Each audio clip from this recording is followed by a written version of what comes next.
ఒక్కసారి భగవంతుడి యొక్క నామాన్ని మనం తెలియక కానీ పఠించినంత మాత్రం చేత పలికినంత మాత్రం చేత దానికి ద్విగుణీకృతమైనటువంటి ఫలితం ఉంటుంది.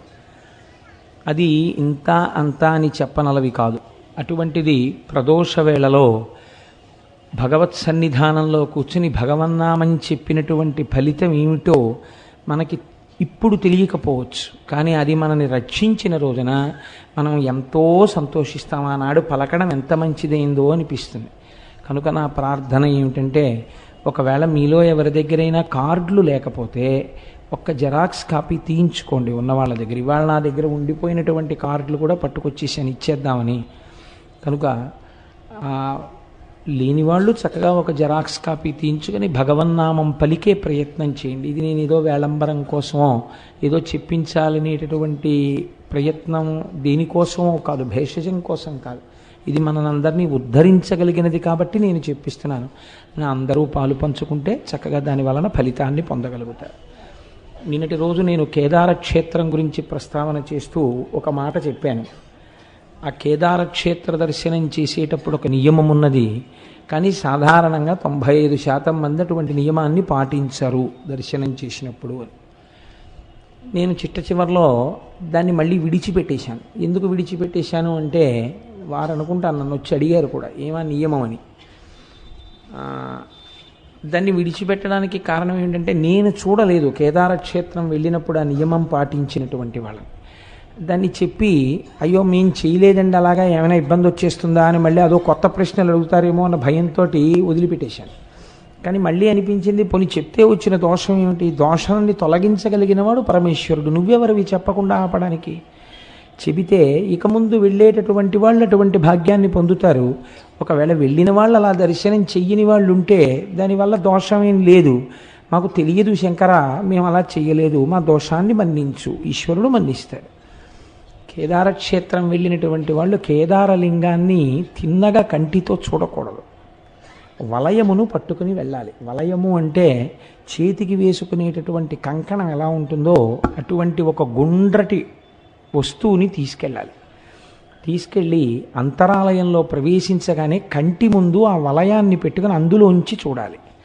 అలా కానీ చూసినట్టయితే కేదారము చాలా గొప్ప శివలింగము కనుక, దర్శనము చేత మోక్షమీయగలిగిన శక్తి కలిగినటువంటి క్షేత్రం కనుక సమస్త బ్రహ్మాండము నిండినవాడు వీడే అని తెలుసుకోవడానికి ఒక వలయాకారాన్ని పెట్టుకుని కంటికి అడ్డంగా అందులోంచి చూడాలి కేదారలింగాన్ని. చూసి అది మళ్ళీ ఈ చేతికున్న ఏ కంకణమో తీసి చూస్తే దాన్ని అక్కడ పెట్టి రావలసి ఉంటుంది కాబట్టి మళ్ళీ మనసు ఒప్పదు. కనుక ముందే చక్కగా ఒక రాగి కంకణమో ఏదో పట్టుకుని వెడితే, రాగి చాలా ప్రశస్తం కనుక ఆ కంకణంలోంచి దర్శనం చేసి దాన్ని అక్కడ విడిచిపెట్టి రావచ్చు. కాబట్టి ఇక ముందు వెళ్ళేటటువంటి వారు అలా ఒక వలయంలోంచి కేదారలింగాన్ని దర్శనం చేసేటటువంటి ప్రయత్నములు చేసేదరుగాక. కాబట్టి నేను ఏది చెప్పడమా చెప్పకపోవడమా అని సంశయించి వదిలిపెట్టానో దాన్ని పూర్తి చేసేసాను. ఇప్పుడు ఇవాల్టి రోజున మనం ఓంకార క్షేత్రం గురించి 4 మాటలు మీకు విజ్ఞాపన చేసేటటువంటి ప్రయత్నం చేస్తాను. కావేరికా నర్మదయోః పవిత్రే సమాగమే సజ్జనతారణాయ సదైవ మాంధాతృపురేవ తంస ఓంకారమీశం శివమేకమీడే అంటారు. మాంధాతృపురము అనబడేటటువంటి చోట వెలిసినటువంటి వాడు ఓంకారేశ్వరుడు. ఓంకారేశ్వర క్షేత్రం చాలా చిత్రమైనటువంటి క్షేత్రం. అక్కడ 2 శివలింగములు వెలిసాయి, స్వయంభూలింగములు, ఒకటి కాకుండా 2 వెలిసాయి. ఒకటి ప్రణవాకార పరమేశ్వరుడు అంటారు, ఓంకార స్వరూపి అయి ఉంటాడు. రెండవది మనం ఓంకారమమలేశ్వరం అంటాం, అమలేశ్వరుడు అన్న పేరుతో ఒక శివలింగం వెలిసింది. దీనికి కారణమేమి అంటే, నారద మహర్షి త్రిలోక సంచారి. వారు భగవన్నామని చెప్తూ లోకంలో ఎక్కడెక్కడ ఏ విధంగా జ్ఞానాన్ని ఆవిష్కృతము చెయ్యాలో తెలుసున్నవారు కాబట్టి, మహానుభావుడు గురుస్వరూపం కాబట్టి వారు అంతటా తిరుగుతూ ఉంటారు. అటువంటి నారద మహర్షి ఒకనాడు వింధ్యపర్వతం దగ్గరికి వచ్చారు. మనకి తెలియకుండానే ఒక అలవాటు ఉంటుంది, బాగా ఎక్కువగా ఏదో యాత్రలో క్షేత్రాల్లో చేసేటటువంటి వాడు, అలాంటి అలవాటు ఉన్నవాడు మన ఇంటికి వచ్చాడు అనుకోండి, మనం ఓ ప్రశ్న ఇస్తాం, ఈ మధ్యకాలంలో ఎక్కడికి వెళ్ళారు ఏమిటండి మీరు అంటాం. ఆయన ఎక్కడికో వెళ్ళానంటాడు. అక్కడ ఎలా ఉంటుందండి, ఏమిటా క్షేత్ర ప్రాశస్త్యం అంటే సంతోషంగా ఏవో 4 మాటలు చెప్తారు. మను చరిత్రలో కూడా ఏ ఏ దేశములను గ్రుమ్మిడి తెరిమీరే ఏ నదులు చూచినారు అంటూ ప్రశ్న వేస్తాడు ఆ ప్రవరాఖ్యుడు, ఆ వచ్చినటువంటి యోగిని. కనుక వింధ్యపర్వతం కూడా నారదుణ్ణి ఇదే ప్రశ్నించింది. వింధ్యపర్వతానికి ఒక అహంకారం. ఏమిటా అహంకారం అంటే, నేను చాలా గొప్పదాన్ని, నా అంత ఎత్తున్న పర్వతం ఎక్కడుంటుంది, ఇదొక అర్థం లేని అభిజాత్యం. ఇది వింధ్యపర్వతమే అనుకోకండి, మీకు ఆ జీవితంలో ఒక గొప్ప పాఠాన్ని నేర్పడం కోసమని మనకి ఈ స్వయంభూలింగాల యొక్క చరిత్రలు ఇవి వస్తాయి. వాటిని మనం సమన్వయం చేసుకోవాలి.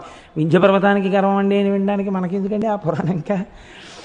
ఏదో ఒక అంశాన్ని తీసుకుంటాం, ఏదో ఒక చిన్నది, అది ఈశ్వర విభూతి అని మీరు అనుకున్నారనుకోండి, మీకు అహంకారం ఉండదు, చాలా సంతోషంగా ఉండగలుగుతారు. కానీ అది ఈశ్వర విభూతి అని అంగీకరించకుండా ఇది నాది అన్న భావన పొటమరించింది అనుకోండి, వెంటనే అందులోంచి అహంకారం వస్తుంది.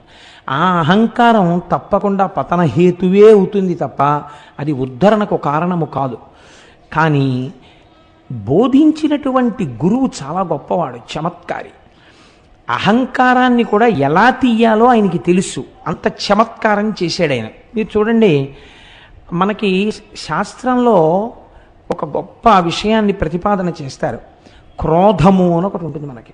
క్రోధము అంటే దీర్ఘకాలికమైనటువంటి కోపం. కొంతమందికి కోపం వస్తే ఓ పట్టాను వదలదు. ఉత్తమే క్షణకోపస్య మధ్యమేద్ఘటికాద్వయం అధమేచ దహోరాత్రం పాపిష్టే మరణాంతక. అంతంత కోపాలు ఉంటాయి ఒక్కొక్కడికి. ఎప్పటిదో విషయం ఎంత జ్ఞాపకం పెట్టుకుంటాడో చెప్పలేను, రాజీ పడలేడు జీవితంలో. అంత దీర్ఘకాలికమైన కోపాన్ని క్రోధము అంటారు. ఈ క్రోధముతో ఉన్నవారు అమ్మవారి పాదాలని గట్టిగా పట్టుకోవడం అలవాటు చేసుకుంటే అమ్మవారు దాన్ని ఒక శక్తిగా మారుస్తుంది. ఏమి ఆ శక్తి అంటే, క్రోధము సాధనగా మారుతుంది. ఇవే ఆయుధాలకు ఉండేటటువంటి రుణాత్మక ధనాత్మక శక్తులు అని పిలుస్తారు. ఇప్పుడు ఆ క్రోధం ఏమైపోతుందంటే, నేనెందుకు అవలేను అలాగా అన్న సాధనకి వెళ్ళిపోతుంది. ఇది విశ్వామిత్రుడి జీవితంలో జరిగింది. విశ్వామిత్రుడి తపస్సు క్రోధంతో ప్రారంభం, కానీ ఆ క్రోధన దేనికి వెళ్ళిందంటే బ్రహ్మర్షిత్వం వైపుకి సాధనగా మార్చింది అమ్మవారు. చిట్ట చివరికైనా బ్రహ్మర్షి కాగలిగాడు. కాబట్టి ఒక్కొక్కసారి మనలో ఉండేటటువంటి దుర్గుణములు సామాన్యులైనటువంటి వారి పట్ల ప్రకోపించాయనుకోండి, అవి ఎందుకు పనికిరావు. వాడు మనని తిట్టడానికి, మనం వాడిని తిట్టడానికి పనికొస్తాయి అంతే. కానీ ఈ ప్రశ్న మీరు గురువు దగ్గర వేసినప్పుడు గురువు చెప్పేటటువంటి సమాధానం చాలా చమత్కారంగా ఉంటుంది. అదే గురువు అంటేనండి, ఆర్ట్ ఆఫ్ క్వశ్చనింగ్ గురువు అంటే. గురువు అంటే ఒక ప్రశ్న చేత మీ జీవన పథాన్ని తిప్పగలిగిన వాడు. ఇది అందరూ చెయ్యలేరు. అందుకే ఆ గురువు సరి అయిన వాడు కాకపోతే జీవితం ఎలా పాడు చేస్తాడో చెప్తారు రామకృష్ణ పరమహంస. పరమహంస ఒకనాడు మారేడు వనంలోంచి నడిచి వెళ్ళిపోతున్నారు కాళికానయంలోకి, అసుర సంధ్య వేళ. అక్కడ ఒక బురదపాము బోదురు కప్పని పట్టుకుంది. బోదురు కప్ప అంటే చాలా పెద్ద కప్ప. ఆ పెద్ద కప్పని పట్టుకుంది. దాని నోట్లోన విషం లేదు, ఏదో కొద్ది విషం ఉంది. ఆ కొద్ది విషానికి ఈ బోదురు కప్ప చావదు, పాము వదలదు. చూశారు, కీచ్ కీచ్ కీచ్ కీచ్ కీచ్ కీచ్ అని అరుస్తోంది కప్ప. ఇటు తిరిగి చూశారు మహానుభావుడు రామకృష్ణ పరమహంస. చూస్తే బురదపాము కప్పని పట్టుకుంది. ఓహో అనుకుని వెళ్ళిపోయారు కాళికాలయంలోకి. ఆయన ఒక 2-3 గంటలు అర్చన చేసి తిరిగి వస్తున్నప్పుడు ఆయనతో పాటు ఒక శిష్యుడు తిరిగి వస్తున్నాడు. సరి అయిన గురువు శిష్యుణ్ణి ఎలా ఉద్ధరిస్తాడు అని అడిగారు. పరమహంస టక్కునాగి, సరి అయిన గురువు కాకపోతే శిష్యుడికి దొరికినవాడు అదిగో బురదపాము నోట్లో కప్పలా కొట్టుకుంటాడు అన్నారు. అదేమిటి అన్నారు. ఆ పాము పట్టుకుని 2:30 గంటలైంది. వదులుతుందా? వదలదు. పోనా శిష్యుణ్ణి పోనిస్తాడా? ఫోన్లు చేసి వాడిని రా రా అని పీకు తింటాడు. ఏం చేస్తాడో అని భయం, వెళ్ళకపోతే ఏ శాపాలు ఎడతాడో అని. కాబట్టి పెడతాడు. పోనీ ఏమైనా జీవితం ఉద్ధరింపబడే మార్గం ఏమైనా నేర్పుతాడా? నేర్పడు. చంపేడు, వదలడు, బురదపాము పట్టుకున్నట్టు ఉంటుంది. ఇదే త్రాచుపాము అయితే ఎప్పుడూ చచ్చిపోయిండేది ఆ కప్ప. అంటే పునర్జన్మని పొంది ఉండేది, వేరొక జీవితాన్ని ప్రారంభించి ఉండేది. గురువు సరి అయిన వాడు కాకపోతే శిష్యుడి జీవితం ఇలా ఉంటుందన్నారు పరమహంస. అంటే ఆ శిష్యుడికి అర్థమైపోయిందంటే ఎటువంటి గురువుని పట్టుకోవాలి. ఒక్క ప్రశ్న చాలండి. అదే రామకృష్ణ పరమహంస దగ్గరికి వచ్చి, భగవంతుడు ఎప్పుడు ఎలా చూస్తాడు అని అడిగాడు ఒక శిష్యుడు. ఆయన ఏం మాట్లాడలేదు. ఓ యాపిల్ పండు చేతిలో పెట్టి, ఈ పండు ఈశ్వరుడు చూడని చోటుకెళ్ళి తినేసి రా అన్నాడు. అతను ఈ పొద్దున్న ఇచ్చారు ఈ యాపిల్ పండు. మర్నాడు పొద్దున్న వచ్చాడు. ఎలా? నీరసపడిపోయిన మొహంతో. ఏమైందన్నారు. భగవంతుడు చూడని ప్రదేశం నాకు కనపడలేదు, యాపిల్ పండు తినలేకపోయాను అన్నాడు. భూమి ఆయన, ఆకాశం ఆయన, నీరు ఆయన, నిప్పు ఆయన, చీకటి ఆయన, సూర్యుడు ఆయన, చంద్రుడు ఆయన, నేను ఎక్కడ తినను? ఎక్కడికి వెళ్ళినా భగవంతుడు కనపడుతున్నాడు అన్నారు. అంటే ఇప్పుడు అంతటా భగవంతుడు ఉన్నాడని నీకు అర్థమైపోయిందా అన్నారు. అర్థమైపోయింది అన్నారు. కాబట్టి నీకేం ప్రబోధం అక్కర్లేదు, వెళ్ళిరా అన్నారు. అంతే. దట్స్ ఒక్క ప్రశ్న మార్చేసిందంతే. కాతే కాంతా కస్తే పుత్ర సంసారోయమతీవ విచిత్ర కస్యత్వం కుతయాయాత తత్వం చింతియ తదీయభ్రాత అంటారు శంకరాచార్యుల వారు. ఒక్క ప్రశ్న. కాతే కాంత, ఎవరిని భార్య ఆలోచించు. కస్తే పుత్ర, నీ పిల్లలు ఎవరు? ఎక్కడి నుంచి వచ్చారు? నా పిల్లలు అంటున్నావే, ఎక్కడి నుంచి వచ్చారు వాళ్ళు? సంసారోయమతీవ విచిత్ర, నీ భార్య ఎవరో నీకు తెలియదు, నీ బిడ్డలు ఎవరో నీకు తెలియదు, ఏమిటి అలా పట్టుకు వేళ్లాడుతున్నావు? పోనీ వాళ్ళ గురించి నాకు తెలియదండి అంటావేమో. కస్యత్వం, నువ్వెవరు? ఎక్కడి నుంచి వచ్చావు చెప్పు. ఇంటి నుంచి ఉపన్యాసానికి వచ్చాను, అమ్మ కడుపులోంచి ఎక్కడి నుంచి వచ్చావు అమ్మ కడుపులోకి? ఎవరికి తెలుసు? కస్యత్వం కుతయాయాత, ఏం తెలుసని అదిరిపడిపోతున్నావు? తత్వం చింతియ తదీయభ్రాత, ఒక్కసారి ఆలోచించు. నీ జీవయాత్ర ఏమిటో, నీ బ్రతుకేమిటో బయటపడిపోతుంది.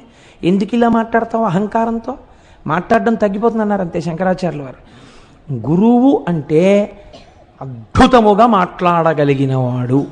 ఎదుటివాడిలో ఉన్నటువంటి స్వభావాన్ని ఎత్తి చూపకుండా, దుర్గుణాన్ని ఎత్తి చూపకుండా, ఆ దుర్గుణాన్ని ఈశ్వర సాధనగా మార్చగలిగినవాడు. అటువంటి ప్రజ్ఞా దురంధరుడెవరో ఆయనని గురువు అని పిలుస్తారు. సర్వ భూమికలలో ఉన్నవాడిని గురువు ఉద్ధరించగలడు. ఏ భూమికలో ఉన్నవారు వారిని ఎలా ఉద్ధరించాలో గురువుకు తెలుసు. అలా ఉద్ధరించగలిగినటువంటి నైపుణ్యం గురువుకి అదో పెద్ద ప్రయత్నం చేత వచ్చింది కాదు. ఆయన అత్రినేత్ర శివ సాక్షాత్, ఆయన 3 కన్నులతో పైకి కనపడనటువంటి పరమశివుడు. ఆయన ద్విబాహుశ్చ హరిస్మృత, ఆయన 4 భుజములు కాకుండా 2 భుజములతో ఉన్నటువంటి శ్రీ మహావిష్ణువు. కానీ పైకి కనపడిన 4 ముఖములతో ఉన్న చతుర్ముఖ బ్రహ్మ నిరంతరము పరబ్రహ్మాన్ని అనుసంధానం చేస్తుంటాడు. తెలుసుకోవలసిన వస్తువు విద్దైతే దాన్ని చెప్పినది వేదం. తెలియబడవలసిన వస్తువు గురించి లోపల నిరంతరము తిప్పుతూ బాహ్య ప్రపంచానికి దూరంగా ఎప్పుడూ తనలో తాను రమిస్తూ ఉంటాడు. యోగరతో వా భోగరతో వా సంగరతో వా సంగవిహీన యస్య బ్రహ్మణి రమతే చిత్తం నందతి నందతి నందత్యేవ. అలా ఆనందపడిపోతూ ఉండేటటువంటి వాడెవరో ఆయన గురువు. ఆయన సాక్షాత్ పరబ్రహ్మ. అందుకే గురుర్బ్రహ్మ గురుర్విష్ణు గురుర్దేవో మహేశ్వర గురు సాక్షాత్ పరబ్రహ్మ తస్మై శ్రీ గురవై నమః. ఆ గురువుకి ఏది చేత కాదు. ఆయన దీనికోసం ప్రత్యేకం ఏదో సిలబస్ నేర్చుకోక్కర్లేదు. ఎదుటివాడు మాట్లాడిన ఒక్క మాటకి అంతే, ఒక్క మాట గురువు మాట్లాడా అవతల వాడి జీవన పథమే మార్చగలుగుతాడు. అంత లోకోన్నతుణ్ణి చేసేస్తాడు, అంత సర్వోత్కృష్టుణ్ణి చేస్తాడు. తాను ఇప్పటి వరకు ఏది ఉత్కృష్టత అనుకుంటున్నాడో దాని నుంచి తిప్పి అసలైనటువంటి పదం ఏదో, ఏ పదం వైపుకి వెళ్ళాలో ఆ పదం వైపుకి గురువు తిప్పగలడు. అదృష్టమేమి జీవితంలో అటువంటి నారదుడితో వింధ్యపర్వతం మాట్లాడడం. ఎంత అహంకారం ఉన్నవాడైనా కావచ్చు, ఒక గురువు దొరకడమే జీవితంలో అదృష్టం. ఆ గురువుతో మాట్లాడడమే అదృష్టం, వాడి జీవితం మారిపోతుంది అంతే. చూడండి, అందుకే శంకరాచార్యులు వారి రుణం మనం తీర్చుకోలేమండి. శంకరులు అందుకే అంటారు, మనుష్యత్వం ముముక్షత్వం మహాపురుష సమాశ్రయ. మహాపురుషుడు ఒకడు జీవితంలో తటస్థపడడం, ఆయనతో మాట్లాడగలగడం, ఆయన ఒక ప్రశ్న వేసి జవాబు తెలుసుకోగలగడం, ఆయన పాదసేవనం చెయ్యగలగడం, ఆయన వెనక ఆయన వస్తువుని వహించగలగడం, ఇవన్నీ కూడా జీవితంలో నీకు దొరకాలంటే దొరికే అదృష్టములు కావు. కొన్ని కోట్ల జన్మల తర్వాత నీకు ఆ అదృష్టం లభిస్తోంది. కాబట్టి గురువుతోడి సంపర్కము, గురువుతోడి అనుబంధము, గురువుతోడి కలయిక అంత గొప్ప స్థితికి తీసుకెడుతుంది. కాబట్టి ఇప్పుడు వింధ్యుడికి అహంకారం ఉండొచ్చు, కానీ ఎవరితో మాట్లాడుతున్నాడు? నారదుడితో మాట్లాడుతున్నాడు. ఆ నారదుడిని చూసి ఒక మాట అన్నాడు. ఎవరితో చెప్తున్నాడు ఈ మాట? బాగా జ్ఞాపకం పెట్టుకోండి, ఇది మనకి జీవితాన్ని నేర్పుతుంది. అందుకే గురువు దగ్గరికి వెళ్ళినప్పుడు తాను మాట్లాడకూడదు. మీరు దీపాన్ని వెలిగించేటప్పుడు ఏం చేస్తారు? ఒక్కసారి అగ్గిపుల్ల గీసి ఒత్తి దగ్గర చూపిస్తారు. ఆ దీపం మీ పూజ అయిపోయేంత వరకు ప్రకాశిస్తుంది. ఒకసారి వెలిగించిన తరువాత మీరు దానికి నమస్కారం చేసేసి పసుపు కుంకం వేసుకుని ఈ దీపము పరంజ్యోతి, ఇది ఈశ్వరుడు అని, నతత్ర సూర్యో భాతి నచంద్రతారకం నేమా విద్యుతో భాతి కుతోయమగ్ని అంటూ పూజ చేస్తారు. ఇంకా మళ్ళీ మళ్ళీ దీపాన్ని కదుపుతూ ఉంటారా పూజలో? కదపరిహ. ఆ దీపం నిధనం అవ్వకుండా చూసుకుంటారంతే. అవసరమైతే మీకు ఒక్క పోసినా పర్వాలేదు, కానీ దీపానికి గాలి తగలకుండా కాపాడుకుంటారు కదండి. గురువు దగ్గర అంతే. గురువు దగ్గర ఎక్కువ మాట్లాడరాదు. గురువు దగ్గర ఎంత ఎక్కువ మాట్లాడితే మీ మీద అంత బలహీనమైన అభిప్రాయం ఏర్పడుతుంది. గురువు దగ్గరికి వెడితే ఎక్కువ వినాలి. నాకు అన్నిటికన్నా భయం జీవితంలో ఏమిటంటే మా గురువుగారి దగ్గరికి వెళ్ళడమే. నేను మా గురువుగారి దగ్గరికి వెడితే ఎక్కువ మాట్లాడతానేమోనని నాకు చాలా భయం. స్కూటర్ ఎక్కే ముందు 1-10 మార్లు నువ్వు గురువుగారి దర్శనానికి వెడుతున్నావు, ఎక్కువ మాట్లాడకు, నీకు అలవాటు అయిపోయింది ఈ ప్రసంగాలు చేయడం. గభాల గురుగారు ఏదో శివ అంటే నువ్వు అక్కడి నుంచి శివాష్టోత్రం అనకు, నువ్వు నోరు మూసుకు కూర్చో, ఆయన మాట్లాడింది నువ్వు వినంతే అని నన్ను నేను 10 మార్లు హెచ్చరిక చేసుకుని గురువుగారి దగ్గరికి వెడతాను. గురువుగారి దగ్గరికి వెళ్ళినప్పుడు దీపం వెలిగించినట్టు ఉండాలి. ఒక్క ప్రశ్న అంతే చాలు. వారికి తెలుసు, వారి దాంట్లోంచి ఇంకా గంగా ప్రవాహం, వారు ఎన్నైనా మాట్లాడతారు. నువ్వు చెయ్యవలసింది ఆ దీపపు వెలుగులో నువ్వు ప్రకాశించు చాలు. నువ్వు వినంతే. నువ్వు వెర్రి ప్రశ్నలన్నీ మొదలెట్టక అక్కడ కూర్చో అంతే చాలు. వారు నిన్ను నడిపిస్తారు, వారు నిన్ను ఉద్దీపింపచేస్తారు. కనుక ఆ గురువు అంటే మరోలా అనుకోకండి, నేనేదో స్వోత్కర్ష కింద చెప్పుకున్నానని. అది నా యందు ఆ భావన నిలబడాలని మీకు విజ్ఞాపన. పెద్దలు కాబట్టి మీ అందరూ ఆ వీడికి అటువంటి భావన నిలబడుగాక అని ప్రార్థన చేస్తారని మీకు చెప్పానంతే. అంతేగాని నేనేదో చాలా గొప్పవాడిని, ఇంత సాధన చేస్తున్నానని స్వోత్కర్షకి చెప్పుకోవడానికి నేను చెప్పిన వాడను కన్నా బలహీనతగా చెప్పానంతే. కాబట్టి నారదుణ్ణి చూసి వింధ్యపర్వతం తన అహంకారాన్ని బయటపెట్టింది. ఏమని చూశారా? ప్రపంచంలో అనేకమైన పర్వతాలు ఉన్నాయి, నా వంటి పర్వతం ఎక్కడుంటుంది? అనేకమైనటువంటి ధాతువులతో ఇంతెత్తున పెరిగి ఆకాశాన్ని చుంబిస్తూ అనేకమైనటువంటి శిఖరములతో అనేకమైన జంతువులకు ఆలవాలమై నా దగ్గర ఎన్నో పర్వతాలు పెరుగుతుండగా, ఎన్నో నదులు ప్రవహిస్తుండగా, ఎందరో కూర్చుని తపస్సులు చేసుకుంటుండగా, ఎన్నో గుహలు ఏర్పడి ఉండగా, పరమ పవిత్రమై ఇంతమందికి ఆవాసమై నేను అలరారుతున్నాను. నా అంత గొప్పవాడు మీరు చూసినంతలో ఇంకొకడెవరైనా కనపడ్డాడా అని అడిగింది. అంటే ఇప్పుడు అసలు నిజానికి వింధ్యుడు ఎవరికి నమస్కారం చేయాలి? చూడగానే నారదుడికి నమస్కారం చేయాలి. ఆయన కన్నా జ్ఞాని ఎవరున్నారు? ఆయనకి నమస్కరించడం కాదు, తన గొప్ప చెప్తోంది. చెప్తే గురువు అంటే ఇది ఎంత మర్యాదగా మాట్లాడాడో చూడండి. ఆయన అన్నాడు, ఓహో చాలా బాగుందో, చాలా గొప్ప మాట చెప్పావు, కానీ నేను నీకొక్క మాట చెప్పనా? అదే కదా నేను అడుగుతున్నది. నా అంత గొప్పవాడు ఉన్నాడు ఆ లోకంలో ఎక్కడైనా? చెప్పండి నాలాంటి పర్వతం ఉంటే అని. ఎడుగంగా మౌనివరుడల్లన నవ్వి ధరాధరేంద్ర నీకెనయ్యకు పర్వతంబు కలదే ఒకటి జగమందు ఎందునైనను వినుమా హిరణ్యకరి జ్ఞప్తికి వచ్చే నవగ్రహంబులా ఘనగిరికిన్ ప్రదక్షిణముగా నడుచున్ బలుమటలేటికి. చాలా గొప్ప ప్రశ్న అడిగావయ్యా. ముందే చీనోర్మయ్ ఏటా మాటలు, నేను గొప్పవాడిని అంటాయండి, అలా మాట్లాడకూడదు అన్నారు అనుకోండి. అహంకారంతో ఉన్నాడు, ఎంతకైనా తెగిస్తాడు, చేయరాని దుశ్చేష్టితమును చేసి ఇంకా అధపతనానికి వెళ్ళిపోతాడు. కాబట్టి ఇప్పుడు అలా మాట్లాడకూడదు. ఎంత అందంగా మాట్లాడాడో చూడండి, నవ్వు నవ్వాడు. అని ఎడుగంగ మౌనివరుడల్లన నవ్వి, చక్కగా ఓ చిన్న నవ్వు నవ్వి, ధరాధరేంద్ర ఓ పర్వతమా నిజమేనోయ్ నీకెనయ్యగు పర్వతంబు కలదే. అయ్య బాబోయ్ ఎట్లాంటి ప్రశ్న అడిగావు? నీతో సమానమైన పర్వతం ఏదైనా ఉందా అని ఆలోచించినా నేను. నీకన్నా గొప్పదాన్ని వాటి పక్కన పెట్టబోయ్. నీతో సమానమైన పర్వతం ఎక్కడుంటుంది ప్రపంచంలో? ఇలా అంటే అవతలవాడు వినడం మొదలెడతాడు. ముందు అవతలవాడిని వినేటట్టు చెయ్యాలి గురువు, ఇది మొదటి లక్షణం. అంతేకాని అవతలవాడు వినకుండా విముఖుడయ్యేటట్టు చేశాడు అనుకోండి, అసలు వాడు వినడు, తనేం ఉద్ధరిస్తాడు? తను అవతలవాడు వినేటట్టు చెయ్యాలి. కాబట్టి అవతలవాడి యందు ఏ గుణము తాను ప్రస్తావన చేస్తే వింటాడో అది ప్రస్తావన చేసి వినేటట్టు చేశాడు. ఎవరుంటారయా నీతో సమానమైన వాడు? ఒకటి జగమందు ఎందునైనను, అబ్బెబ్బెబ్బే నీతో సమానమైన వాడు ఎక్కడున్నాడయా అన్నట్లో గుర్తొచ్చింది. వినుము ఆ హిరణ్యగరి జ్ఞప్తికి వచ్చే, అప్పుడే జ్ఞాపకం వచ్చినట్టు మాట్లాడుతున్నాడు. నాకు నువ్వు అలా అంటే గుర్తొచ్చింది, మేరు పర్వతం ఉందయ్యోయ్. గొప్పది అన్నాడు. ఎందుకు గొప్పది? ఇప్పుడు నేనే అనుకుని సంతోషంగా ఉన్నాడు. ఆ జ్ఞప్తికి వచ్చే హేమపర్వతం ఒక్కటి కలిగే ఒక బంగారు పర్వతం ఒకటి ఉంది, అదే మేరు పర్వతం. ఏమిటండి దాని గొప్ప అన్నట్టుగా వింటున్నవాడు ఏం చేస్తాడు? ఎందుకండి అని అడగనివ్వడు గురువు. అన్నాడు. భృకుటి ముడి వేశాడంతే వింధ్యపర్వతం. వెయ్యగానే కారణం చెప్తున్నాడు. నీకు లేదని చెప్పడు, వాడికి ఉందని చెప్పాడు. ఏది చెప్పాడు? నీకన్నా ఐశ్వర్యం ఎక్కువ ఉంది, నీకన్నా ఎన్ఎస్సి సర్టిఫికెట్లు ఉన్నాయి, నీకన్నా ఫిక్స్డ్ డిపాజిట్లు ఉన్నాయని చెప్తే గురువు ఏమిటి? వాడికి ఏమున్నాయో తెలుసుకోవడానికి ఆ గురువు గారు. వాడికి ఎంత ఐశ్వర్యం ఉంటే వీడికి ఎందుకు? ఎన్నడూ తనతో సంబంధమున్న వారి ఐశ్వర్యమును గురించిన ఆలోచన గురువుకుండా రాదు. ఆయనకి ఎంత ఉన్నా ఆయన ఇంకా ఉన్నతిలోకి రావాలను ఆశీర్వచనం చెయ్యద్దు. అవతల వారి ఐశ్వర్యం గురించి నీకెందుకు? నువ్వు గురువు అయితే వాళ్ళ ఆధ్యాత్మిక ఉన్నతి గురించి ఆలోచించు. వాళ్ళని నువ్వు ఎంత బాగా వృద్ధిలోకి తీసుకొద్దామని ఆలోచించు. అంతవరకు ఐశ్వర్య సంబంధం నీకేమిటి మధ్యలో అసలు? కాబట్టి ఇప్పుడు ఆయన అన్నాడు, నీకన్నా ఎందులో గొప్పదో తెలుసా మేరు పర్వతం? నవగ్రహంబులా ఘనగిరికిన్ ప్రదక్షిణమిగా నడుచున్ పలు మాటలేటికిన్. నవగ్రహాలు ఆకాశంలో తిరుగుతున్నప్పుడు ప్రపంచంలో నవగ్రహాలకి అందరూ నమస్కారం చేస్తారు. అవే కదా సుఖ దుఃఖాలు నిర్ణయిస్తాయి. ఆ నవగ్రహాలు మేరు పర్వతం యొక్క శిఖరానికి ప్రదక్షిణంగా తిరుగుతుంటాయి. నవగ్రహముల చేత ప్రదక్షిణం చేయబడుతుంటుంది ఆ మేరు పర్వత శిఖరం. ఎంత గొప్పదయా మేరు పర్వతం అన్నాడు. అనేటప్పటికీ ఈయనకి చాలా బాధేసింది. నిజమే, నాకు ఉన్నాయి ఇంతంత శిఖరాలు.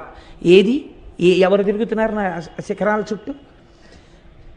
కుక్కలున్నాయి, ముంగిసలున్నాయి, పావులున్నాయి, పెద్ద పులులున్నాయి, సింహాలున్నాయి, నదులున్నాయి, పర్వతాలు, అరణ్యాలున్నాయి. ఏది అట్లాంటి కీర్తి నాకు ఎక్కడుంది? ఇప్పుడు వెంటనే అన్నాడు, ఏం చెయ్యమంటావు అయితే నన్ను? నేను కూడా అలాంటిది ఏదో పొందాలి. ఇప్పుడు నవగ్రహాలు ప్రదక్షిణం చేసినప్పుడు మేరు పర్వతం పొందినటువంటి ఉన్నతి ఏది ఉన్నదో అంతటి ఉన్నతి కన్నా గొప్ప ఉన్నతిని తాను పొందాలి. అది ఏ ఉన్నతి? ఏం చేస్తే అంతకన్నా గొప్పదవుతుంది? అతనికి ఒకటి తెలిస్తే కదా అది అడగడానికి. ఇప్పుడు ఇంకా ఏమిటి? ఇంక తన ఇంట్లో ఐశ్వర్యం ఏమిటి? ఎన్ని అరణ్యాలు ఉన్నాయి, ఎన్ని మృగాలు ఉన్నాయి, ఇవి కాదు.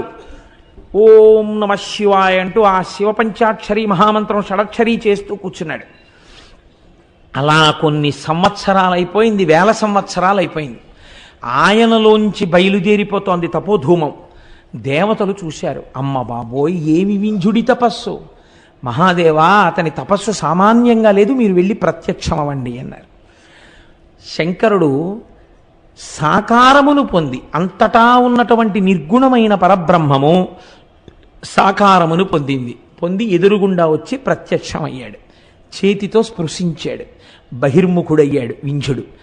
నాయన, ఎంత గొప్ప తపస్సు చేశావురా! ఏం కోరి ఇంత తపస్సు చేశావు చెప్పు, నీకేం కావాలో చెప్పి ఇచ్చేస్తానన్నాడు. ఇదొక చిత్రమైన సన్నివేశం. కొంతమందికి ఏం కావాలో తెలియదు, ఇంకా ఆ స్థితి పోలేదు. ఏముండిపోయింది? ఇప్పుడు మేరువు కన్నా తన గొప్ప కావాలని ఉందంతే మనస్సులో. దానికి ఏం అడగాలి తెలియదు. అందుకని ఏమని అడిగాడో తెలుసా అండి? పెంపున సంగు లోకమున పెద్దగా చేయుము, నన్ను లోకంలో పెద్దగా చెయ్యి, అంటే గొప్పవాడిగా చెయ్యి. అంతే పాప ఆయనకి తెలుసున్నది. నారదుడు ఇదే కదా అడగమన్నాడు, ఇదే అడిగాడు. అయితే ఒకటి మాత్రం నిజమండోయ్, గురువు మాట మీద, ఈశ్వరవాక్యం మీద విశ్వాసం ఉంటే చాలు, రక్షించేస్తుంది. కామకోటి పీఠాధిపతులు చంద్రశేఖర పరమాచార్య స్వామి వారు ఒకసారి ఆ కంచిలో బయట కూర్చుని ఉండగా ఒక పల్లెటూరు నుంచి ఒక రైతు వచ్చి ఆయన పాదాల మీద పడి నమస్కారం చేశాడు. ఏందైనా అన్నారు. నా పిల్ల పెళ్లి కుదిరింది, నాకు మొట్టమొదటి నుంచి రోజు మిమ్మల్ని ఆరాధించడమే నాకు తెలుసు. అందుకని నా పిల్ల పెళ్లి కుదిరితే వాళ్ళ కట్నం అడిగారు. కట్నానికి, పిల్ల బంగారానికి, బట్టలకి అన్నింటికీ కలిపి ఓ 25 కాసులు బంగారం కావాలి. ఆ బంగారం మీరు ఇప్పిస్తే వెళ్ళి పిల్ల పెళ్లి చేసుకుంటాను. అక్కడ ఒప్పుకుని వచ్చాను, మీరు ఉన్నారు కదా అని. బంగారం ఇప్పించండి, వెళ్ళిపోతానన్నాడు. పరమాచార్య స్వామి అంత అమాయకులు ఇంకా చూశారు. నిజమే, ఆయన పూనికి అటువంటిది. ఆయన అన్నారు, నేను సన్యాసిని, నువ్వు నన్ను ఇలా అడగకూడదు, నేను ఇవ్వకూడదు, కానీ నువ్వు నా యందు పూనికతో అడిగావు ఒక గురువుగా, కాబట్టి నేను ఒక మాట చెప్తాను. ఈ మాట కామాక్షి అమ్మవారిని అడుగు, వెళ్ళి అడిగి ఏమంటుందో కనుక్కుని నా దగ్గరికి రా, చూద్దామన్నారు. అలాగే అడుగుతాను, మీరు ఏం చేయమంటే అది చేస్తాను, ఇవ్వడం మీ పూచి, ఎక్కడికి వెళ్ళమంటే అక్కడికి వెళ్తాను. కామాక్షి అమ్మవారి గుడికి వెళ్ళి గురువు మాట మీద ఇది యథార్థంగా జరిగిన సంఘటన అండి. కామాక్షి అమ్మవారి గుడికి వెళ్ళి అమ్మవారి ముందు నుంచి ఇదే అడిగాడు. పిల్ల పెళ్లి కుదిరింది, పరమాచార్యుల వారిని నమ్ముకున్నాను, ఎప్పుడూ ఆయనకు నమస్కారం పెట్టి పొలానికి పోతుంటాను. వాళ్ళు 25 కాసులు అడిగారు, పరమాచార్యుల వారు ఉండగా నాకేమిటని ఒప్పుకున్నాను. నిన్ను నమ్ముకునంటలేదు, పరమాచార్యుల వారిని నమ్ముకుని. 25 కాసుల బంగారం ఉంటే పిల్ల పెళ్ళి అయిపోతుంది. ఆయన దగ్గరికి వెళ్ళాను, నీ దగ్గరికి వెళ్ళి చెప్పి రమ్మన్నారు, నీకు చెప్తున్నాను, నీకు చెప్పాను, గురువుగారి దగ్గరికి వెడతాను, ఆయన డబ్బు ఇచ్చేట్టు చూడు. వెళ్ళిపోయాడు. ఇప్పుడు మళ్ళీ వచ్చాడు. వచ్చేటప్పటికి పరమాచార్య స్వామి మళ్ళీ అక్కడే కూర్చుని ఉన్నారు. ఈయన వచ్చాడు. వచ్చేటప్పటికి ఎక్కడి నుంచో జమీందారు గారు వచ్చారు. అయ్యా, ఎప్పటి నుంచో పరమాచార్య నాదొక్క కోరిక, మీరు దేనికి విచ్చించండి, నాకు అనవసరం, మీకు ఒక్క 25 బంగారు కాసులు సమర్పించుకోవాలనుంది, వచ్చానని సంచిలోంచి తీసి 25 బంగారు కాసులు పోశాడు. ఇట్నుంచి ఆ పల్లెటూరు ఆయన వచ్చాడు. మీరు వెళ్ళమన్నారు, అమ్మకి చెప్పాను, వచ్చాను, మీరు ఇస్తేనే బయలుదేరుతాను, పెళ్లి పనులు ఉన్నాయన్నారు. పరమాచార్య ఓ నవ్వు నవ్వి ఊపటి తీసుకెళ్తాను.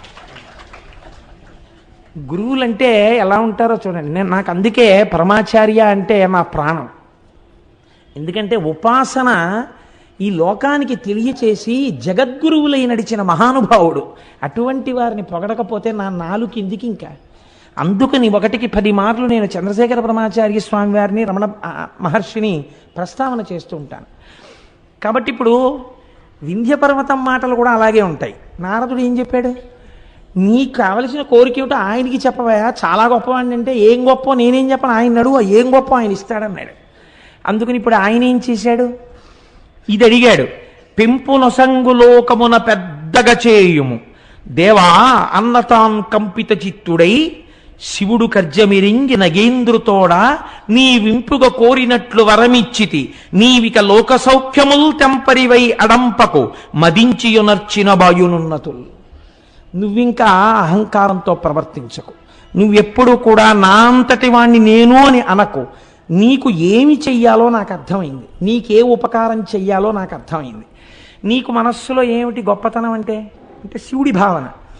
నవగ్రహాలు మేరు పర్వత శిఖరానికి ప్రదక్షిణం చేస్తున్నాయి, అందుకు కదా నీకన్నా గొప్పవాడని చెప్పాడు నారదుడు. ఈ నవగ్రహాలు నాకు కవచం, నేను వాటిని కవచంగా కట్టుకుంటూ ఉంటాను. అందుకే శివుణ్ణి నమ్మినటువంటి వాడిని మీరు జ్యోతిష్యం చూసి పరమశివభక్తుడైనటువంటి వాడికి జాతకం చెప్తే నువ్వు చెప్పిన జాతకం తప్పై కూర్చుంటుంది. వాడికి గ్రహాల రీత్యా ఏదో దోషం ఉందని మీరు చెప్పారనుకోండి, ఈ నవగ్రహాలు కవచంగా కట్టుకుని ఆయన ఉన్నాడు శంకరుడు, వాడికి ఇలవేల్పుగా ఆయన్ని నమ్మి ఉన్నాడు ఆయన.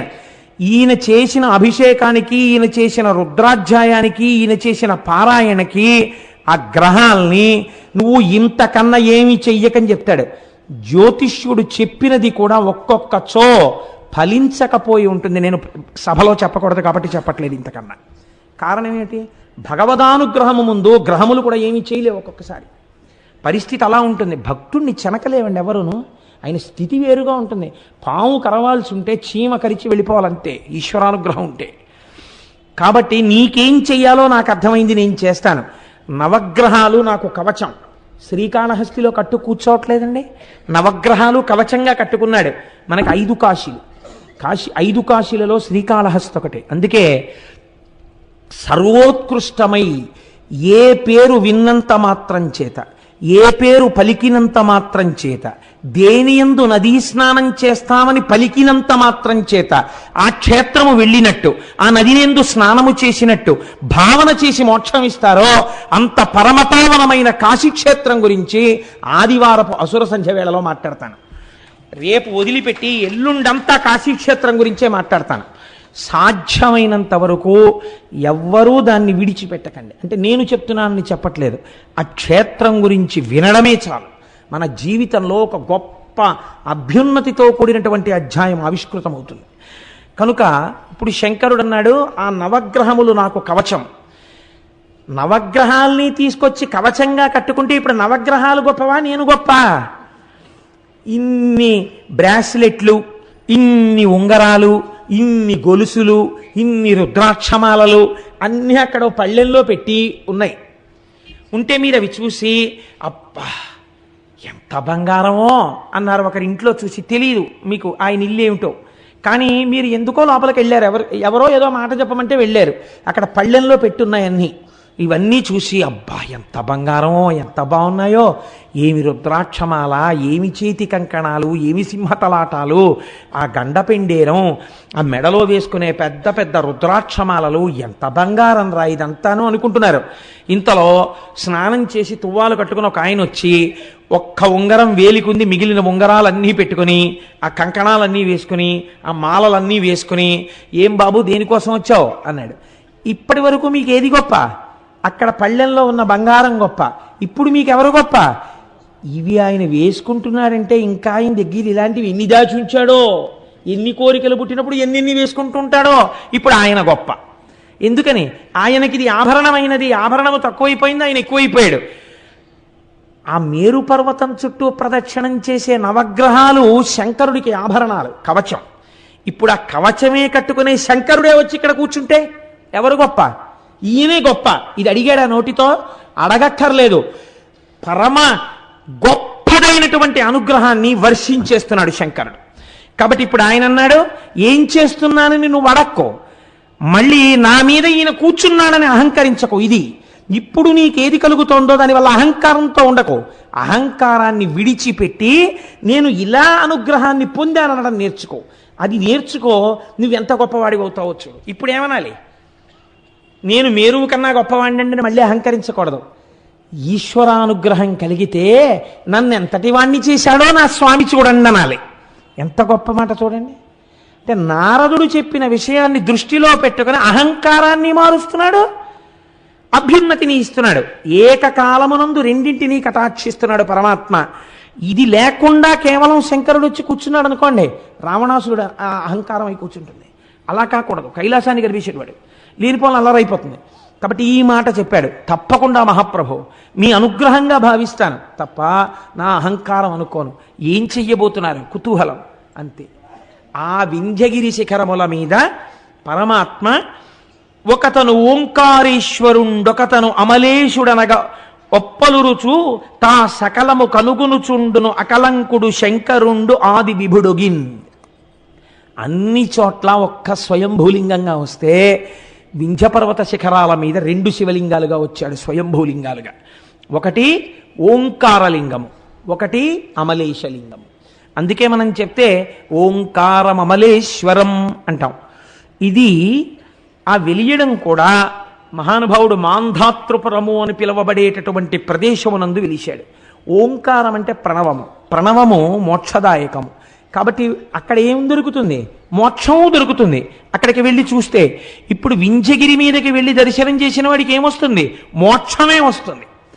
పక్కనే ఉంది అమలేశుడు ఉన్నాడు. అమలేశుడు అంటే ఎవరు? ఆ పేరేమిటో అలా ఉంది చిత్రంగా.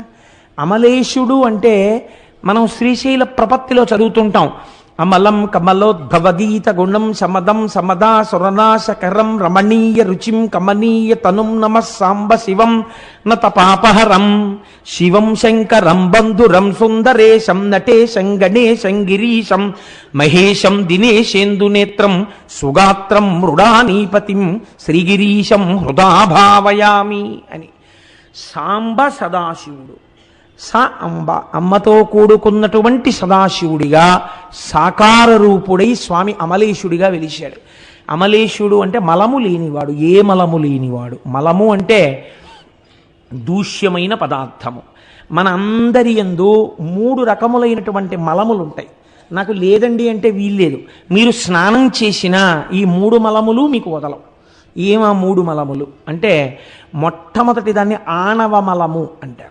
ఆణవమలము అంటే భవతి, నేనున్నాను అని ఈ శరీరాన్ని చూపించాలంటే దీంట్లో పంచభూతముల యొక్క సంయోగము జరగాలి. ప్రకృతిలోంచి పృథివిలోంచి కొంత మట్టి తీసి ఇందులో పెడతారు. కాబట్టి ఇందులో మట్టి లేదని మీరు అనలేరు. ఎంత స్నానం చేసినా ఇలా అంటే మట్టి వస్తుంది. కాబట్టి ఇందులో మట్టి ఉంది, ఇందులో కొంత నీరుంది. బ్రహ్మాండంలో ఉన్న నీళ్లే మీరు తాగుతారు. కాబట్టి ఇది పిండాండంలోకి నీళ్లు ఉంటాయి. రక్తం తిరుగుతోంది కదండి, లోపల జల సంబంధం ఉంటుంది. నీరు లేకపోతే చచ్చిపోతాడు మనిషి. కాబట్టి నీరు ఉంటుంది. పృథివీ ఆపస్ తేజో అగ్నిహోత్రం ఉంటుంది. వేడి ఉండబట్టే కదా మీరు చలికాలంలో మాట్లాడుతుంటే నోట్లోంచి పొగొస్తుంటుంది. పైగా శరీరంలో ఎప్పుడు ఉష్ణోగ్రత ఉంటుంది. ఉష్ణోగ్రత చల్లబడిపోయింది అనుకోండి, కాళ్ళు చేతులు చల్లబడిపోతున్నాయని గబగబా రుద్దవలసి వస్తుంది. కాబట్టి ఉష్ణోగ్రత ఉంది, అగ్నిహోత్రం ఉంది.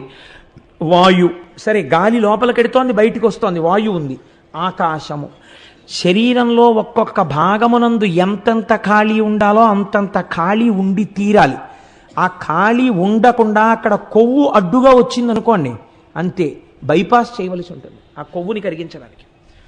మూత్రపిండంలోకి వెళ్ళి ఒక రాయి ఏర్పడింది అనుకోండి, బ్లాస్ట్ చేయాల్సి ఉంటుంది. అంటే ఆకాశం ఖాళీ ఎంత ఉండాలో ఖాళీ అంతా ఉండాలి. ఇప్పుడు ఏమున్నాయి ఇందులో? ఆణవమలం ఉంది. అంటే బయట ఉన్న పంచభూతముల యొక్క సంయోగమే ఇక్కడ ఉంది. ఇందులో పృథివీ ఆపస్తేజో వాయురాకాశాలు ఉన్నాయి. ఇందులోంచి నాకు పృథివీ అంటే ఇష్టం ఉండదండి, తీసేస్తానన్నారు అనుకోండి, శరీరం ఉండదు. ఇందులో అగ్నిహోత్రం తీసేస్తానన్నారు అనుకోండి, శరీరం ఉండదు. నీరు తీసేస్తానన్నారనుకోండి, శరీరం ఉండదు. గాలి తీసేస్తానన్నారనుకోండి, శరీరం ఉండదు. ఆకాశము తీసేస్తానన్నారనుకోండి, శరీరం ఉండదు. ఈ 5 ఉండాలి. ఏ పాళ్లలో ఉండాలని ఈశ్వరుడు చెప్పాడో అలా ఉండాలి. మీ చిత్తం ఉండదు. ఉండవలసినంత ఆకాశము ఉండకుండా పృథివీ ఇంత పెరిగిందనుకోండి, 70 స్కానింగులు చేయాలి. కాబట్టి ఈశ్వరానుగ్రహం ఉందనుకోండి, ఇందులో పంచభూతాలు ఎంతంత ఉండాలో అంతంతా ఉంటాయి, అంతే. కాబట్టి ఇప్పుడు ఏమైంది? ఆణవమలము 5 అణువుల యొక్క సంయోగము, పంచభూతముల యొక్క సంయోగము చేత మీ శరీరం ఏర్పడింది. ఈశ్వరుడి శరీరం అలా పంచభూతాలతో ఏర్పడలా. ఆయనే కంచిలో పృథివీలింగం, జంబుకేశ్వరంలో జలలింగం, అరుణాచలంలో అగ్నిలింగం, చిదంబరంలో ఆకాశలింగం, శ్రీకాళహస్తిలో వాయులింగం. పంచభూతములు ఆయనలోంచి వచ్చే ఆయన పంచభూతములై ఉన్నాడు. సరికదా, పంచభూతాతీతుడై ఉన్నాడు ఆయన. ఆయన శరీరం మన శరీరంలో ఉండదు. పోతన గారు అంటారు భాగవతంలో, అగ్నిముఖంబు పరాపరాత్మకమాత్మ కాలంబు గతి రత్నగర్భ పదము శ్వశనంబు నీ యూర్పు రసన జలేషుండు దిశలు కర్ణంబులు దివము నాభి సూర్యుండు కన్నులు శుక్లంబు శలిలంబు జఠరంబు జలధులు చదలు శరము సర్వౌషధులు రోమచయము శల్యంబు లద్రులు మానసమృతకరుండు చందములు ధాతువులు ధర్మసమితి హృదయము ఆస్యపంచకముపనిషద్ ఆహ్వయంబు అయిన నీరూపు శివాత్మకై స్వయంజ్యోతి అయి వెలుగు వాజ్యమగుచు అంటారు. శంకరుడి యొక్క శరీరం మనలా పంచభూతాలతో ఏర్పడినటువంటి శరీరం అయి ఉండదు. కాబట్టి ఆణవమలమాయన యందు లేదు. అమలం 1. 2 కార్మిక మలము అని మన యందు ఒక మలం ఉంటుంది. ఏమిటో తెలుసండి ఆ మలం? నా అంతటి వాణ్ణి నేననుకుని, చూసేవాడు లేడనుకుని తప్పు పనులు చేస్తూ ఉండడం. నేను చేస్తున్నానని, ఇక్కడ సుఖాన్ని అనుభవిస్తున్నాననుకుని పాపం చేయడం. పాపము వలన వచ్చినటువంటి ఫలితాన్ని బిడ్డలు తీసేసుకుంటారు. ఐశ్వర్యం ఉందనుకోండి, బిడ్డలు తీసేసుకుంటారు. అది ఎలా వచ్చింది వాళ్ళకి అనవసరం. నువ్వు ఎలా సంపాదించడం వల్ల అది వచ్చిందో వాళ్ళకి సంబంధం లేకపోయినా ఆ పాపము యొక్క ఫలితాన్ని మాత్రం మూట కట్టి నీ భుజానికి వేస్తారు. ఇది పట్టుకుని నువ్వే వెళ్ళాలి, నువ్వే అనుభవించాలి. పాపమైనా పుణ్యమైనా మనమే అనుభవించాలి. ఇప్పుడు ఏమైంది? చేసిన కర్మల వలన వస్తున్నటువంటి ఫలితములను అనుభవించడానికి మీ ఉపాధి మారుతుంటుంది. ఒక్కొక్కచో అపారమైన దుఃఖాన్ని అనుభవించవలసి ఉంటుంది.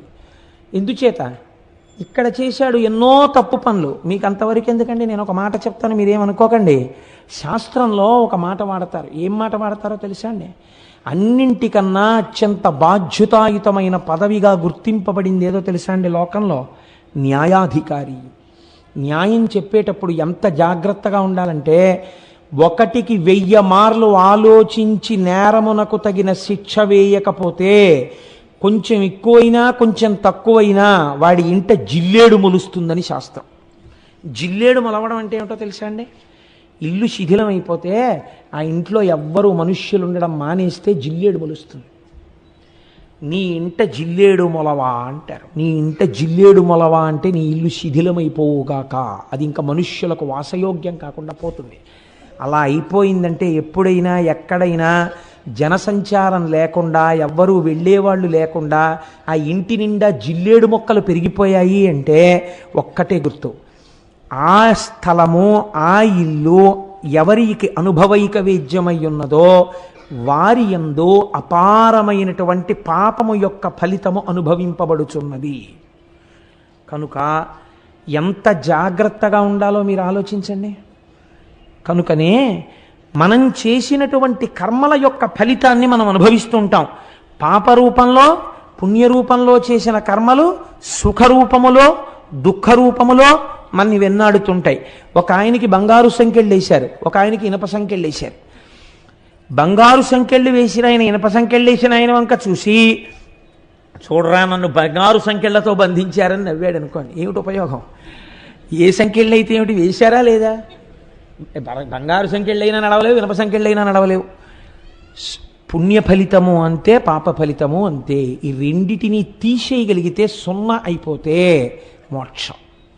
కనుకనే జ్ఞానాగ్నిదగ్ధ కర్మాణం తాను చేసి ఉమామహేశ్వరార్పణమస్తు విడిచిపెట్టేస్తాడు ఇహ తనతనడు. కాబట్టి ఇప్పుడు ఎంత చిత్రమో చూడండి. కార్మిక మలము మన యందుంది. మనం చేసిన కర్మల యొక్క ఫలితమును అనుభవించడానికి ఒక శరీరం ఉండాలి. ఇది లేకపోతే సుఖదుఖాలు ఎలా అనుభవిస్తారు మీరు?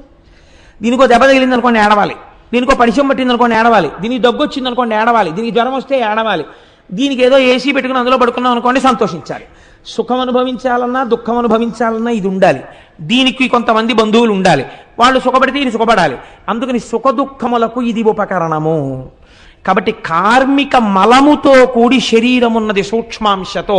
దీనితో మీరు సుఖ దుఃఖాలను అనుభవిస్తున్నారు. మూడవది మాయిక మలము. ఏమిటి మాయా?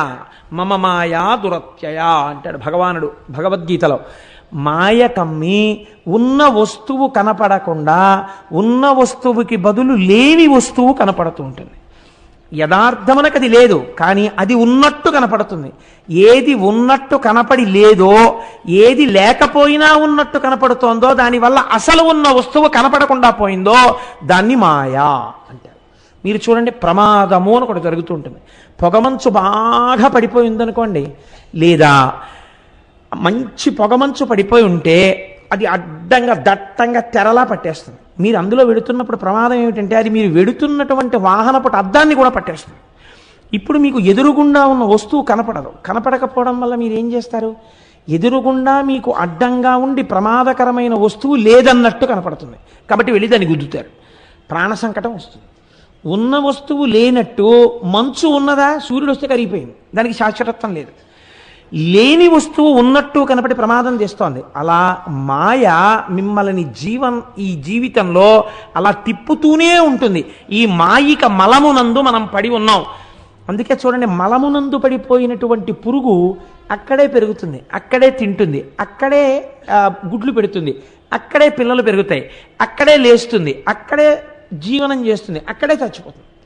అలా మనం ఈ మాయిక మలంలోనే పుడుతున్నాం, మాయిక మలంలోనే పెరుగుతున్నాం, మాయిక మలంలోనే ఉంటున్నాం, మాయిక మలంలో చచ్చిపోతున్నాం. కాబట్టి 3 మలములు మనకున్నాయి. ఈశ్వరుడికో ఈ 3 మలములకు ఆయన అతీతుడు. కాబట్టి ఇప్పుడు మీరు ఎవరిని వెళ్ళి చూస్తున్నారు? అక్కడికి వెళ్ళినప్పుడు ఎవడు మీకు ఈ 3 మలములకు అతీతమైన స్థితిని ఇవ్వగలడో, తానే స్థితిలో ఉన్నాడో ఆ స్థితికి మిమ్మల్ని ఎత్తగలిగిన వాడు ఓంకారేశ్వరుడు. ఈ 3 మలములకు అతీతుడు కనుక మీకు ఏది కావాలో అది ఇవ్వగలిగినటువంటి వాడు. అక్కడికి వెళ్ళి మీరు మోక్షం అడగలేదు, కానీ ఏదో కోరిక అడిగారు, ఆ కోరిక ఇవ్వగలడు. ఎందుకు ఇవ్వగలడు? మీకు ఏ 3 బాధ పెడతాయో ఆ 3 తనకి లేనివాడు, అంటే నిరంతర ఆనంద స్వరూపుడు కనుక మీరు అడిగినది ఏదైనా ఆయన మీకు ఇవ్వగలడు. అటువంటి వాడు కనుక ఇప్పుడు ఆయన అమలేశ్వరుడిగా ఉన్నాడు, ఓంకారేశ్వరుడిగా ఉన్నాడు. ఇద్దరిగా అక్కడ వెలిసి శంకరుడు శం కరోతీతి శంకర నిరంతరము జనులకు శుభములను చేస్తూ ఆ కొండ మీద వెలిసి ఉన్నాడు. ఇలా వెలిసినటువంటి అమలేశ్వరుణ్ణి శంకర భగవత్పాదులు ఒక అద్భుతమైనటువంటి ఆ శ్లోకంతో ఆరాధన చేస్తారు. మనం ఆ అమలేశ్వర లింగాన్ని చూసినప్పుడు మనస్సుతో తెచ్చుకోవాలి దాన్ని. అది విచిత్రం. మీరు అక్కడికి వెళ్ళి అమలేశ్వర లింగం అక్కడ ఉందండి అని ఇక్కడికి వచ్చేయడం కాదు. అమలేశ్వర లింగాన్ని ఓంకారేశ్వర లింగాన్ని అక్కడ కళ్ళతో చూసి తత్వ విచారణ రీత్యా రెండింటినీ లోపలికి తెచ్చేసుకోవాలి. తెచ్చేసుకుని మీతో పాటు తెచ్చుకోవాలి. అవి ఎలా తెచ్చుకోవాలి అంటే శంకరులు ఒక అద్భుతమైన మాట అంటారు. ఆకాశశ్చికురాయతే దశ దిశా భోగోదుకూలాయతే సీతాంశు ప్రసవాయతే స్థిరతరానందస్వరూపాయతే వేదాంతో నిలయాయతే సువినయో యస్య స్వభావాయతే తస్మిన్ మే హృదయం సుఖేన రమతాం సాంబే పరబ్రహ్మణి అంటారు. సాంబే అంటే అంబా, అమ్మతో కూడుకున్న అయ్యా, ఓ శంకర పరబ్రహ్మణి, నీవు పరబ్రహ్మమువు. ఎందుకని? అమలేశ్వరుడవు, 3 మలములకు అతీతమై ఉన్నవాడవు. అటువంటి సాంబే, నిన్ను నేను ఎలా చూస్తున్నానో తెలుసా? ఇక్కడ నువ్వు లింగంగా కనపడుతున్నావు, కానీ నేను ఇక్కడ నిన్ను ఎలా చూస్తున్నానో తెలుసా? 3 మలములకు అతీతమైన వాడు సాకారముగా కనపడాలంటే మరి ఎలా కనపడతాడు? అప్పుడు ఆయనలో రక్తం మాంసం ఎముకలు ఉండవా? మీకు ఎలా కనపడాలి ఆయన? ఇక్కడ చూడ్డానికి మళ్ళీ ఆయనకు కూడా చర్మం ఉన్నట్టు, ఆయనకు కూడా రక్తం ఉన్నట్టు, ఆయనకు కూడా మాంసం ఉన్నట్టు చూస్తే మరి మలాతీతుడు ఎలా అయ్యాడు? ఆయన అమలేశ్వరుడు ఎలా అయ్యాడు? ఎలా చూసి ఇంటికి తెచ్చుకోవాలో శంకరాచార్యులు వారు చెప్తున్నారు. ఒక గురువు వల్ల కదా వచ్చింది ఆ స్వరూపం. వేరొక గురువు మీకు తెచ్చుకోవడం నేర్పాలి, మిమ్మల్ని వింధ్యపర్వతం చెయ్యాలి. కాబట్టి శంకరులు ఎంత అందంగా చెప్తున్నారో చూడండి. ఆకాశశ్చికురాయతే, ఈశ్వర నీవు నా ఇంటికి వచ్చినప్పుడు, నాతో వచ్చేసినప్పుడు ఎక్కడున్నావో తెలుసా? నీవు ఆకాశ స్వరూపుడవై ఉన్నావు. నాలో ఆకాశం ఉంది కదండి, నాలో కూడా జాగా ఉందిగా, అంతటా ఉందిగా ఆకాశం. కాబట్టి అంతటా ప్రకాశిస్తున్నటువంటి ఆకాశ స్వరూపుడమైనటువంటి వాడా, ఇప్పుడు చర్మం ఉందా, మాంసం ఉందా? ఆకాశ స్వరూపంతో ఉన్నాడు, అంతటా ఉన్నాడు, ఇక్కడ ఉన్నాడు. దశ దిశా భోగోదుకూలాయతే. బాగుందండి, మీరు చెప్పింది బాగుంది, కానీ మరి అలా అంత పెద్ద ఆకాశ స్వరూపుడైతే మరి మేము ఎలాగండి? ఆయనకో బట్ట కట్టుకుని రావాలి కదా మా ఇంటికి. నా వెనకాల బట్టలు కట్టుకోని వాడిని తీసుకొస్తే, ఇక్కడ బట్టలు కట్టుకోని వాడిగా కూర్చోపెట్టుకుంటే మళ్ళీ నాకు ఆయన్ని చూసినప్పుడు ఏ కాలభైరవ దర్శనంలాగా ఉంటుంది కదా. ఎలా అంటే శంకరాచార్యులు వారు అన్నారు, దశ దిశా భోగోదుకూలాయతే. వస్త్రం లేకపోవడం ఏంటి? ఆయనకి వస్త్రం నువ్వివ్వలేవనంతే. ఆయనకి పెట్టగలిగిన వస్త్రం నేయగలిగినటువంటి సాలెవాడు ప్రపంచమునందు లేడు. ఆయనకి సహజంగా ఒక వస్త్రం ఉంది. ఏమిటో తెలుసా వస్త్రం? దిక్ అంబరుడు, దిగంబరుడు. అంటే 4 దిక్కులు, తూర్పు, పడమర, ఉత్తరం, దక్షిణం, ఈశాన్యం, ఆగ్నేయం, నైరుతి, వాయవ్యం, ఊర్ధ్వం, అధోముఖం, 10 దిక్కులు కలిపి ఆయనకి వస్త్రం అయ్యాయి. దిక్కులు అంబరముగా కట్టుకున్నాడు, వస్త్రంగా కట్టుకున్నాడు. ఇప్పుడు ఏ వస్త్రం? మామూలు వస్త్రం కట్టుకుంటే మలం అయిపోతుంది. మనం అంటే ఇప్పుడు పట్టుబట్ట కట్టుకుని పూజ చేస్తున్నాం కానండి, పట్టుబట్ట కట్టుకుని యథార్థమునకు పూజ చేయుట దూష్యము, చేయకూడదు. అందుకే మీరు చూడండి, పెద్దల ఇళ్లల్లో మడిబట్ట ఆరేసుకుంటే నూలు బట్ట ఆరేస్తారు. ఎందుకు ఆరేస్తారో తెలుసా అండి? పట్టుబట్ట కట్టుకుని పూజ చేసినటువంటి వాడికి సిద్ధించడం కొంచెం ఆలస్యం అయిపోతుంది, చాలా ఆలస్యం అవుతుంది. కారణం ఏంటంటే కొన్ని కోట్ల పట్టుపురుగులు చచ్చిపోతే అది మీకు వస్త్రమైంది. ఎన్ని కోట్ల పట్టుపురుగులు చచ్చిపోయాయో. మీరు కట్టుకున్న వస్త్రమునందు హింస ఉంది. పట్టుపురుగులోంచి దారం కావాలనుకోండి, తన ఒంటి చుట్టూ చుట్టేసుకుని దారం పడుకుంటుంది పట్టుపురుగు. ఇప్పుడు ఆ పట్టుపురుగుని చచ్చిపోకుండా తీసేయాలంటే బ్లేడ్ పెట్టి దారం కోసేయాలి. కోసేస్తే ఇంకా దారాలు పనికిరావు. కాబట్టి ఏం చేస్తారంటే ఈ పట్టుపురుగులన్నీ పట్టుకెళ్ళి మరుగునీళ్లలో పడేస్తారు. పడేస్తే ఉడికిపోతాయి ఆ కాయలు. ఉడికిపోతే పట్టుపురుగులన్నీ చచ్చిపోతాయి. చచ్చిపోయిన తర్వాత రాట్నం మీద పెట్టి దారాన్ని ఇటువైపు కట్టి ఉడుకుతారు. ఉడికితే దారం అంతా ఇటు వచ్చేస్తుంది. ఈ పట్టుపురుగులన్నీ కాయలన్నీ తీసి అవతల పారేస్తారు. వీటిని కాకులు కుక్కలు తినేస్తాయి. కాబట్టి ఇప్పుడు ఈ ఒక్క పట్టు వస్త్రం కట్టుకుంటే ఆ పట్టు వస్త్రంలో ఎన్ని కోట్ల పురుగులు చచ్చిపోయిన ఉన్నాయో నీకు తెలియదు. అందుకే పట్టు వస్త్రాన్ని పెద్దలైనటువంటి వారు, మహాపురుషులైనటువంటి వారు దూరంగా ఉంచడానికి కారణం అదే. మడిబట్ట ఆరేసుకోవడం అన్న విధానం ఎందుకు వచ్చిందో తెలుసా అండి? మళ్ళీ దీని యందు వాయుదోషం లేకుండా ఉండడం కోసమని బట్ట కట్టుకుని పూజ చేసేసుకుని ఆనాటికి ఆ బట్ట తాను పిడుచుకుంటే తనకు ఆయుర్దాయం, తన భార్య పిడిచి మడిబట్ట ఆరేస్తే ఇంటికి ఐశ్వర్యం, దాసి ఇంట్లో ఉన్నటువంటి దాసి తడిపి ఆరేస్తే సమభోగం.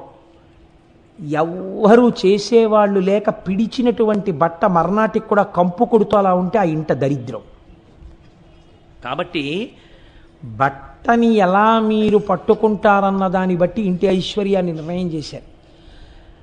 1 తనన్నా పిడుచుకోవాలి, 2 అంటే కనీసం పూజ చేసుకునే వస్త్రాన్ని, భోజనం చేసుకునే వస్త్రాన్ని, లేదా భార్య యొక్క ప్రధాన విధి ఆయన విడిచిపెట్టినటువంటి పూజా వస్త్రాన్ని మాత్రం, పూజ యందు ఆయన వాడుకున్న బట్టని, భోజనం తర్వాత ఆయన విడిచిపెట్టిన బట్టని భార్య ఉతికి పిండాలి.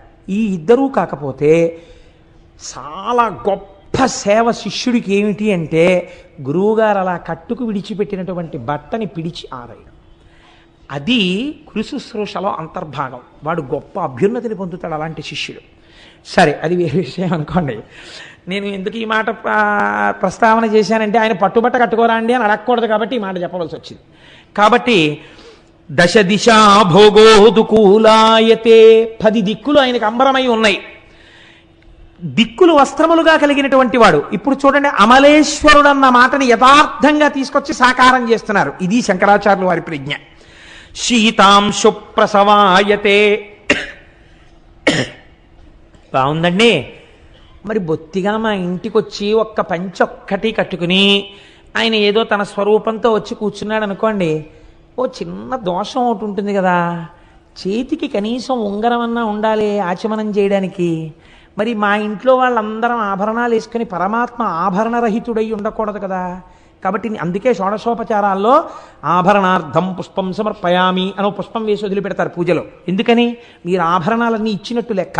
అంతేకాని మీరు ఆభరణం వేసుకుని ఆయన ఆభరణం లేనివాడిగా సింహాసనం మీద కూర్చోబెడితే అమర్యాద. ఇంట్లో ఉండమంటే ఎలా ఉంటుంది ఐశ్వర్యం? కాబట్టి ఇప్పుడు ఆయనకి ఆభరణం ఇవ్వాలి. నేనేం పట్టుకొచ్చి ఇవ్వను? అంతున్నవాడికి ఆభరణం ఎంత బంగారం పట్టాను? నా ఐశ్వర్యం సరిపోతుందా? ఎక్కడికక్కడ ఈశ్వరుడి ముందు నీ అహంకారాన్ని తీస్తూ నిలబెట్టాలి. అలాగని నిన్ను బెంగపెట్టేటట్టు ఉంచకూడదు. ఆయనకు ఉందిలే అని చెప్పి నిన్ను నిలబెట్టేస్తుండాలి. నువ్వు తెచ్చుకోవడం నీకు చేతనయ్యేట్టు చెప్పాలి. ఇన్ని చెప్పడం ఎవరండి చెప్పగలిగిన వాడు? మా స్వామి శంకరులు కాబట్టి చెప్పారు. కాబట్టి ఆయన అన్నారు సీతాం సుప్రసవాయతే. నువ్వెందుకయ్యా ఆభరణం ఇవ్వడం? అందరికీ సంబంధం ఉన్నవాడు చందమామ. ఆ చంద్రరేఖ ఆభరణముగా కలిగినటువంటి వాడు. చంద్రరేఖ ఆభరణంగా ఉంది. నువ్వు హాయిగా బయటికి వచ్చి ఇలా కూర్చుంటే చంద్రశేఖర పరమాచార్య స్వామి అలా వెళ్ళిపోయి అసుర సంధ్య వేళలో అరుగు మీద కూర్చుంటే ఆయన అంతేవాసులందరూ కూర్చుని ఉండేవారు.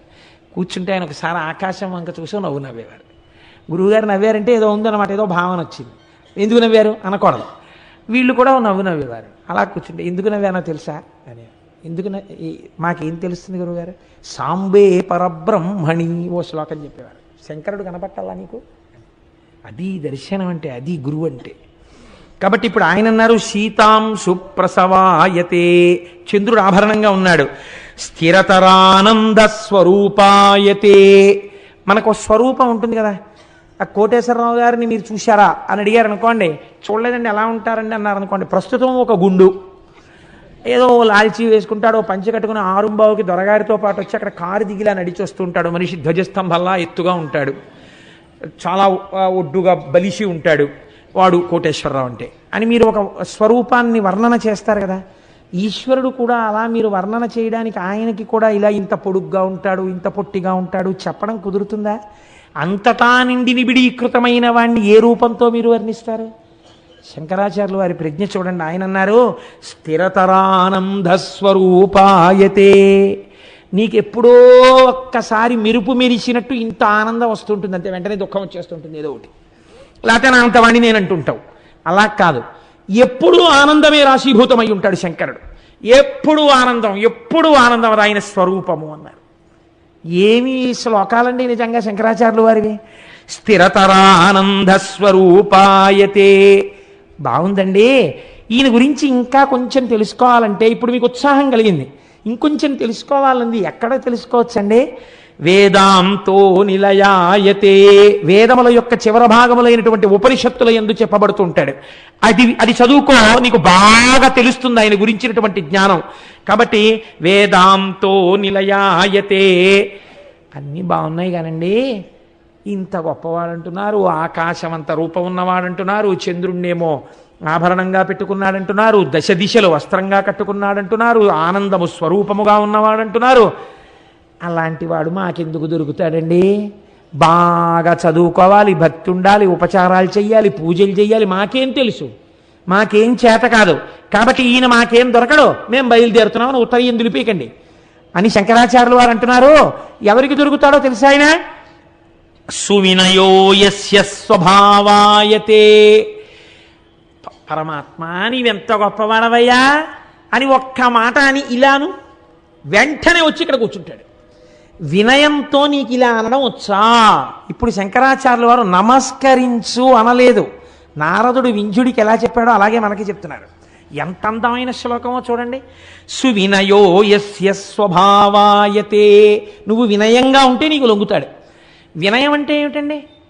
ఏదో ఒక గురువుని చూడగానే వినయంతో ఉండాలనుకున్నారనుకోండి, ఎలా వినయం ప్రకటిస్తారు మీరు? వారిని చూడగానే ఓ నమస్కారం చేస్తారు, అంతే కదండి. వినయం అంటే నమస్కారము చేత ఆవిష్కృతం అవుతుంది. ఆ నమస్కారం ఎవరికి పడితే వారికి, ఎలా పడితే అలా చేయడాన్ని శాస్త్రం నిషేధించింది. ఎక్కడ పడితే అక్కడ, ఎప్పుడు పడితే ఎప్పుడు, ఎలా పడితే అలా నమస్కారం చేయకూడదు. ఇంట్లో తల్లిదండ్రులకి ఒక్కటే నమస్కారం చేయాలి. తల్లిదండ్రులకు నమస్కారము చేసినప్పుడు కోరిక కోరరాదు. బాగా గుర్తుపెట్టుకోండి. చాలామంది దీన్ని అధిగమిస్తారు. నమస్కారం చేయడమే పోయిందనుకోండి ఈ రోజుల్లో. తల్లిదండ్రులకి నమస్కారం చేస్తే మీరు నోరు విప్పి ఏది అడగకూడదు. మీరు పరీక్షకి వెళ్తూ తల్లిదండ్రులకి నమస్కారం చేశారనుకోండి, విజయీభవ అన్నం తెలియదా? తల్లిదండ్రులకి తెలుసు. ఒక్కసారే నమస్కారం చేయాలి. 10 మార్లు తల్లిదండ్రులకి నమస్కరించరాదు. ఒక రోజులో ఒక్కసారి తల్లిదండ్రులకి నమస్కారం, అప్పుడు కోరిక కోరరాదు. 2, ఈశ్వరాలయంలోకి వెళ్ళారనుకోండి, 4 మార్లు నమస్కారం చేయాలి. ఒక్కసారి నమస్కారం చేసి దేవాలయాన్ని విడిచిపెట్టరాదు. ఒకసారి నమస్కారం నిలబడి చెయ్యాలి. లోపలికి వెడుతూ ముందు మానసికమైన నమస్కారం ఒకటి. ఏ శివాలయానికో వెళ్ళారనుకోండి, వెంటనే మీరు వృషస్య వృషణం స్పృష్ట్వా శృంగమధ్యే శివాలయం దృష్ట్వా క్షణం నరోయాతి కైలాసే శివసన్నిధిం అని కుడి చేత్తో అవయవాన్ని పట్టుకుని ఎడం చేత్తో బొటనవేలు చూపుడు వేలు శృంగముల మీద వేసి దాని మధ్యలోంచి చూడాలి, కవచం పెట్టి ఉండకపోతే. చూసి ఉత్తర క్షణం చూస్తున్నప్పుడే మనస్సుతో నమస్కారం చేయాలి. నిలబడి ఒక నమస్కారం. ఆలయంలో దర్శనం అయిన తర్వాత బయటకు వచ్చి కూర్చుని అద్దంలో ఎలా కనపడుతుందో ప్రతిబింబం, అలా ఇక్కడ చూస్తూ ఒక నమస్కారం. 4 నమస్కారములు చెయ్యాలి. ఈశ్వరాలయమునందు కోరిక చెప్పవచ్చు. అస్తమానం కోరికల కోసం వెళ్ళకూడదు. మీకు ఏదైనా ఆపద వచ్చిందనుకోండి, మీరు చక్కగా మీరు ఎవరైనా దానికి సమర్థులైన వారికి ఎలా చెప్తారో అలా ముందు ఈశ్వరుడికి చెప్పాలి. ఈశ్వర, నాకు ఈ ఆపద వచ్చింది, నిన్ను నమ్మి ఉన్నవాణ్ణి, ఈ ఆపద తీర్చుకోవడానికి నేను ఫలానా వారి దగ్గరికి వెడుతున్నాను. వారి యందు నీవు ప్రకాశించి నన్ను వారు చూడగానే నా యందు వాత్సల్యము పెళ్ళుబుకి నా కష్టమును తీర్చేటటువంటి మనస్సు వారి యందు ప్రకాశింపచెయ్యి అని మీరు నమస్కరించి, మీరు ఎవరి దగ్గరికి వెళ్ళారో వాళ్ళల్లో కూడా ఈశ్వరుడే కూర్చునున్నాడని మాట్లాడాలి. అప్పుడు మీకు ఆ ప్రకాశము దొరుకుతుంది. కాబట్టి దేవాలయమునందు 4 నమస్కారాలు, దేవాలయమునందు 4 సార్లు 5 సార్లు నమస్కరించవచ్చు కూడా. కానీ సన్యాసి కనపడితే మాత్రం 4 సార్లు నమస్కరించాలి. ఒక్క నమస్కారం చేసి కూర్చోవద్దని చెప్పారు. ఎందుకు 4 సార్లు నమస్కరించాలి? వారికి నమస్కరించేటప్పుడు ఓం నారాయణాయ నారాయణాయ నమో నారాయణాయ అని నమస్కరించాలి. 4 ఎందుకంటే వారు జాగ్రత్త స్వప్న సుషుప్తి అన్న 3 అవస్థలను దాటి తురీయమునందు ఉంటారు. 4వ అవస్థలో ఉన్నవారు కాబట్టి వారు 4 నమస్కారములు చేయాలి. చేసిన తరువాత సన్యాసిని ఎన్నడూ కోరరాదు. సన్యాసిని ఎప్పుడూ కోరకూడదు. నేను అబద్ధం చెప్తున్నాను అనుకుంటున్నారేమో, ఇది ఒకనాడు పరమాచార్య స్వామి చెప్పిన మాట. వారు తురీయమునందున్నారు. వారికి తల మీద సాలగ్రామం పెట్టి అభిషేకం చేసి సన్యాసం ఇచ్చారు. వారు దేని కొరకు? మోక్షమును పొందడానికంతే. అందుకే వారు నమస్కారం చేస్తే నారాయణ నారాయణ నారాయణ అంటారు. ఎందుకని? మోక్షమిచ్చే జనార్దనం. వారు అన్నిటినీ నారాయణ స్మరణతో అనుసంధానం చేస్తారు. నారాయణ నారాయణ నారాయణ. కాబట్టి ఇప్పుడు వారి దగ్గరికి వెళ్ళి కోర్కెలు కోరకూడదు. 4వ అవస్థలో ఉన్న మహానుభావుడిని ఒక్క నమస్కారం చేయాలి, చేసి కూర్చోవాలి. కాబట్టి ఎక్కడ ఎలా ఉండాలో అలా నమస్కారం చెయ్యాలి. అందుకే మనకి తెలుగునాట ఒక అలవాటు ఉంది. మీరు చూడండి, దండం పెట్టాడండి అంటారు. దండం పెట్టాడండి అంటే దండము అంటే కర్ర, కర్ర పెట్టాడు అక్కడ. ఏమైనా దండం పెట్టడం ఏమిటండి అంటే, ఒక కర్రని మీరు అలా పెట్టి ఎవరో పిలిచారని ఇలా అన్నారనుకోండి, అది టక్కన పడిపోతుంది. దండం పెట్టడం అంటే ఏమిటో తెలుసా అండి? భగవంతుని మ్రోల, తల్లిదండ్రుల మోల, గురువు మ్రోల, పెద్దల మ్రోల అలా పడాలి. నీకు సాష్టాంగ నమస్కారం తెలియక్కర్లేదు, ఒక కర్ర పడిపోయినట్టు పడిపోవాలి వాళ్ళ ముందు. అలా పడిపోతే ఉత్తర క్షణాభ్యున్నతి. కాబట్టి ఇది వినయము, ఇది ఆవిష్కృతము కావాలి. నీకేం తెలియాలి? నీకేం తెలియక్కర్లా, అలా పడగలవా? పోని నేల మీద ఒక్కసారి పడిపోగలవా? ఒక్కసారి ఇలా తల వంచగలవా? ఇలా అనగలవా? ఇలా అనడం ఎందుకు? 5 జ్ఞానేంద్రియాలు, 5 కర్మేంద్రియాలు, బుద్ధి, శిరస్సు 11ని నీ స్వాధీనం చేశానన్నావు. అలా అనగలవా నువ్వు? అలా అనగలిగితే సువినయో యస్య స్వభావాయతే. అలా అన్నవాడికి లొంగిపోవడం ఆయన అలవాటయా, నీతో వచ్చేస్తాడు ఇంటికి. అంతటి అమలేశ్వరుడు నీ వెంటబడి వస్తాడు, నీ ఇంట్లో కూర్చుంటాడు, నీ గుండెల్లో కూర్చుంటాడు, నీ సంగతి ఆయన చూసుకుంటాడు. నీకెందుకు భయం? తస్మిన్ మే హృదయం సుఖేన రమతాం. నీ హృదయంలో కూర్చుని నిన్ను కూడా ఆనంద స్వరూపుణ్ణి చేస్తాడు, సుఖమిస్తాడు నీకు, నిన్ను రమింప చేస్తాడు. సాంబే పరబ్రహ్మణి. అటువంటి అంబతో కూడినటువంటి పరమేశ్వరుడు ఉన్నాడే, ఆయన అమలేశ్వరుడై ఉన్నాడు. ఆయన్ని తెచ్చుకోవడం నువ్వు నేర్చుకో.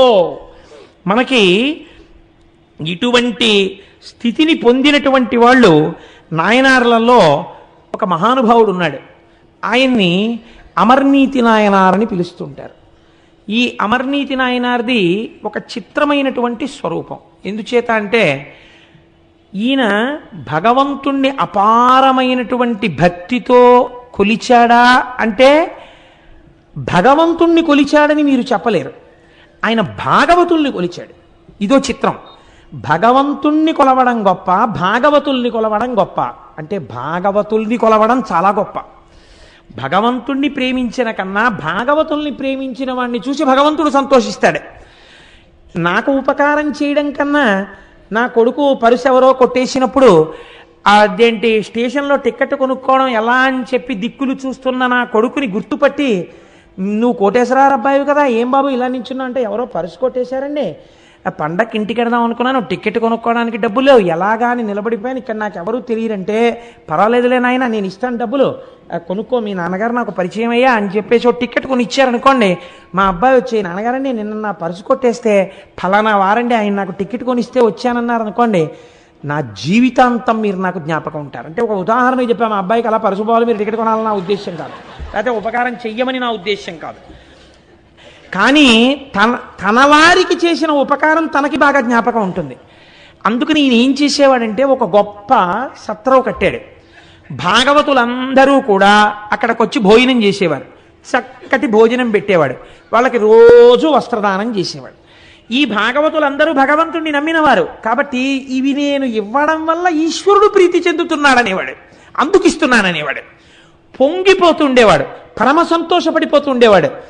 ఇలా చేస్తుండగా కొన్నాళ్ళకి శంకరుడు చూశాడు, నీ గొప్పతనాన్ని లోకంలో ప్రకాశింప చెయ్యాలరా, నేను ఇలా విడిచిపెట్టేస్తానా అన్నాడు. ఇదే వినయంతో ఒక్కసారి భగవంతుడు ముందు నిలబడితే ఎలా హృదయంలో దూరి రక్షిస్తాడో చూపించడం అమర్నీతి నాయనారి యొక్క జీవితం. ఒకనాడు శంకరుడు బ్రహ్మచారి రూపంలో వచ్చాడు. ఓ గోచి ఒకటి పెట్టుకుని ఆ దర్భలు చేత్తో పట్టుకున్నాడు, ఓ గొడుగేసుకున్నాడు, వామనమూర్తి వచ్చినట్టు వచ్చాడు. వస్తే ఈయన గబగబా ఎదురెళ్ళాడు. ఓయ్ రుద్రాక్షమాలలు వేసుకుని విభూతి పెట్టుకుని ఎంత అందంగా ఉన్నాయో, ఓయ్ పిల్లడా చాలా సంతోషం, ఇవాళ నువ్వు మా యొక్క సత్రంలో ఉండి కొద్దిగా భోజనం చేసి హాయిగా ఉండి వెళ్ళాలి నాయన అన్నాడు. తప్పకుండా మీ సత్రంలో ఉంటాను, తప్పకుండా మీరు పెట్టిన భోజనం చేసి పెడతాను, కానీ ఒక్కసారి నదికి వెళ్ళి స్నానం చేసి వస్తాను. నాకు ఉన్నవే 2 గోచీలు, ఒంటి మీద ఒకటి ఉంటుంది, ఒకటి దండానికి కట్టి ఉంటుంది. ఈ దండానికి కట్టినటువంటి గోచి ఆరలేదు, వచ్చిన బాధ ఇంకా తడిగా ఉంది, నీకు ఇస్తాను, దీన్ని ఆరై. ఎలా ఆరేయాలో తెలుసా? బాగా ఎండగా ఉన్న చోట ఆరై. నేనేం చేస్తానంటే అలా వెళ్ళి స్నానం చేసి ఇలా వస్తాను, నువ్వు నాకు ఆ పొడిగోచి ఈ తడిగోచి విప్పేసి పొడిగోచి పెట్టుకుని భోజనం చేస్తానన్నాడు. ఆయన అన్నాడు, అదెంత పని, తప్పకుండా. అంటే ఆయన అన్నాడు, ఇదేదో ఒట్టి గోచి అనుకోకు, మహామహిమాన్వితమైన గోచి, కాబట్టి దీన్ని చాలా జాగ్రత్తగా ఉంచాలి సుమా. తప్పకుండానండి, అలాగే ఉంచుతానన్నాడు. ఇప్పుడు దాన్ని పాపం ఈ అమర్నీతి నాయనారు జాగ్రత్తగా పట్టుకెళ్ళి మామూలు బట్టల్లో కలిసిపోయి అందరూ ఆరేసుకున్న బట్టల్లో దీన్ని ఆరేస్తే ఎవడో పట్టుకుపోతాడేమో అని చెప్పి కాటేజెస్లో చూడండి, గోడల మీద అందరూ బట్టలు ఆరేసుకుంటే తీసుకెళ్ళిపోవాలి కాదు, పాపం పక్క రూమ్లో వాళ్ళు ఆ రూమ్ ఖాళీ చేసేసే ముందు చూసే గోడ మీద మన బట్టలు ఉన్నాయి పట్టుకొచ్చేయంటే పక్క వాళ్ళు ఆ తువ్వాలు కూడా మనతోటి పట్టుకుపోతుంటారు. అలా ఎవడ పట్టుకుపోతాడో, ఇదేదో చాలా పవిత్రమైన గోచి, శక్తి కలిగిన గోచి అన్నాడు ఆయన. ఎందుకు వచ్చిందని చెప్పి ఈయనే గోచి ఆరేసి అక్కడ కూర్చున్నాడు. ఆడగానే మడతెట్టి దాన్ని తీసుకెళ్లి అందరికీ వితరణ చేసే వస్త్రాలతో కలిసిపోకుండా భద్రంగా వేరే అట్టే పెట్టి బీరువాలో పెట్టి కూర్చున్నాడు. ఇలా వెళ్ళాడు, అలా వచ్చేసాడు. ఏ స్నానం చేయాలి, నెత్తి మీద గంగ ఉంది అన్నాడంతే, తడిసిపోయాడు, వచ్చేసాడు. అబ్బో ఒళ్ళంతా తడి చలేస్తోందో, తొందరగా గోచి బట్రా పెట్టుకుంటానన్నాడు. ఆయన లోపలికి వెళ్ళి ఇట్టే వస్తానని వెళ్ళాడు. ఆ గోచియే లేదు, అన్నీ ఉన్నాయి. అమ్మ నాయనో చాలా మహిమాన్విత గోచి అన్నాడు, ఇది ఎక్కడ గొడవరో అని చెప్పేసి ఇల్లు వెతికాడు, వాకిలి వెతికాడు. ఈయనేమో తడి గడగడగడగడగడగడలు ఆడిపోతుంటే దిక్కుమాలిన గోచి ఎక్కడ పెట్టావు పత్రా అంటాడు ఈయన. అయ్యా వచ్చేస్తున్నాను, నన్ను మన్నించండి, గోచి కనపడలేదన్నాడు. నాకు అర్థమైంది, నీ కన్ను నా మీదే పడింది. నాకొక మహిమాన్వితమైన గోచి ఉందని, ఎప్పటికైనా నేను నిన్ను చూడ్డానికి వస్తానని, నాకు కొత్త బట్టలు పెట్టే ప్రయత్నంలో ఈ పాత గోచి కొట్టేయచ్చని, దానివల్ల మహిమలు పొందచ్చని నా గోచి కాజేశావు. హమ్మ వైశ్యుడా, నీ సంగతి నాకు తెలియదనుకున్నావా? నువ్వు చేసిన అన్నదానంలో, నువ్వు చేసిన వస్త్రదానంలో వ్యాపారమే ఉంది, అందులో నీకు నిజంగా భగవంతుని యందు ప్రీతి లేదన్నాడు. అంటే ఆయన అన్నాడు, అంత మాట అనకండి, నిజంగా నాకు అటువంటి ఏ విధమైన స్వార్థం లేదు. అంటే నిరూపించుకుంటావా అన్నాడు. నిరూపించుకుంటానన్నాడు. అయితే సరే, ఏది ఓ గోచీలై పెట్టుకుని, నేను పెట్టుకున్న గోచీ పిండి ఒక తులాభారంలో వేస్తాను, ఒక తక్కెట్లో. నా గోచి అంత గొప్పది అంటుంటే వీళ్ళందరూ ఏమిటా మొండికేసి మాట్లాడడం, ఏదో పెద్ద గోచి గొప్పది అంటున్నాడు అనుకుంటున్నారు కదా. నా గోచితో సమానమైన వస్త్రాలు, ఐశ్వర్యం నీ దగ్గర ఉందేమో చూపించన్నాడు అని గోచీను ఓ పక్కన పారేశాడు తక్కెట్లో. పాపం ఆయన ఇంట్లో దానం చెయ్యడానికి పెట్టుకున్నటువంటి పంచలు, చీరలు తీసుకొచ్చి అన్నీ వేసేశాడు, లేవదు. అమ్మో నిజమే, ఎంత గొప్పదో, ఈయన పెట్టుకున్న గోచియే ఇంత గొప్పదైతే ఈయన గొప్పదని చెప్పిన గోచి ఎంత గొప్పదో అనుకుంటున్నారు చూసేవాళ్ళు.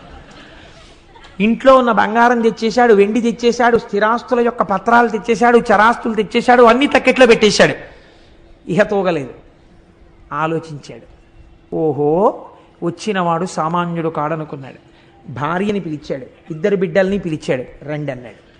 అందరూ చూస్తుండగా ఒక మాట చెప్పాడు, నేను ఎప్పుడు ఏది దానం చేసినా, నేను ఎప్పుడు ఎవరికి ఏది పెట్టినా అది పరమేశ్వర ప్రీతి కొరకు మాత్రమే పెట్టిన వాడనైతే, ఆ పుణ్యబలము చేత నా మాట సత్యమైతే ఆ గోచీతో సమానంగా ఇటువైపు తక్కెడ పైకి లేచుగాక అని ఆ తక్కెట్లో నలుగురు నించున్నారు.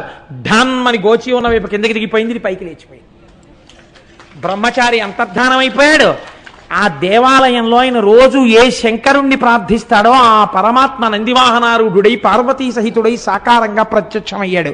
ఈ నలుగురిని తనలో ఐక్యం చేసుకున్నాడు. నీవు చేసిన సేవలో ఉన్నటువంటి గొప్పతనాన్ని ఆవిష్కరించి నిన్ను నాలో కలుపుకోవడానికి నువ్వు ఒక్క నమస్కారం నిజాయితీతో చేసినందుకు నా వస్త్రము కన్నా నీ వినయం గొప్పదని తక్కెటిని పైకి లేపి నాలోకి నిన్ను తీసేసుకున్నానన్నాడు. ఇప్పుడు చూడండి, ఇది శంకరాచార్యులు వారు అంటున్నారు, సువినయో యస్య స్వభావాయతే, ఒక్కసారి వినయంతో నమస్కరించగలిగితే లొంగిపోవడం అలవాటైన వాడు అన్నారు. ఏం మా స్వామి చెప్పిన దాంట్లో దోషం ఉందా?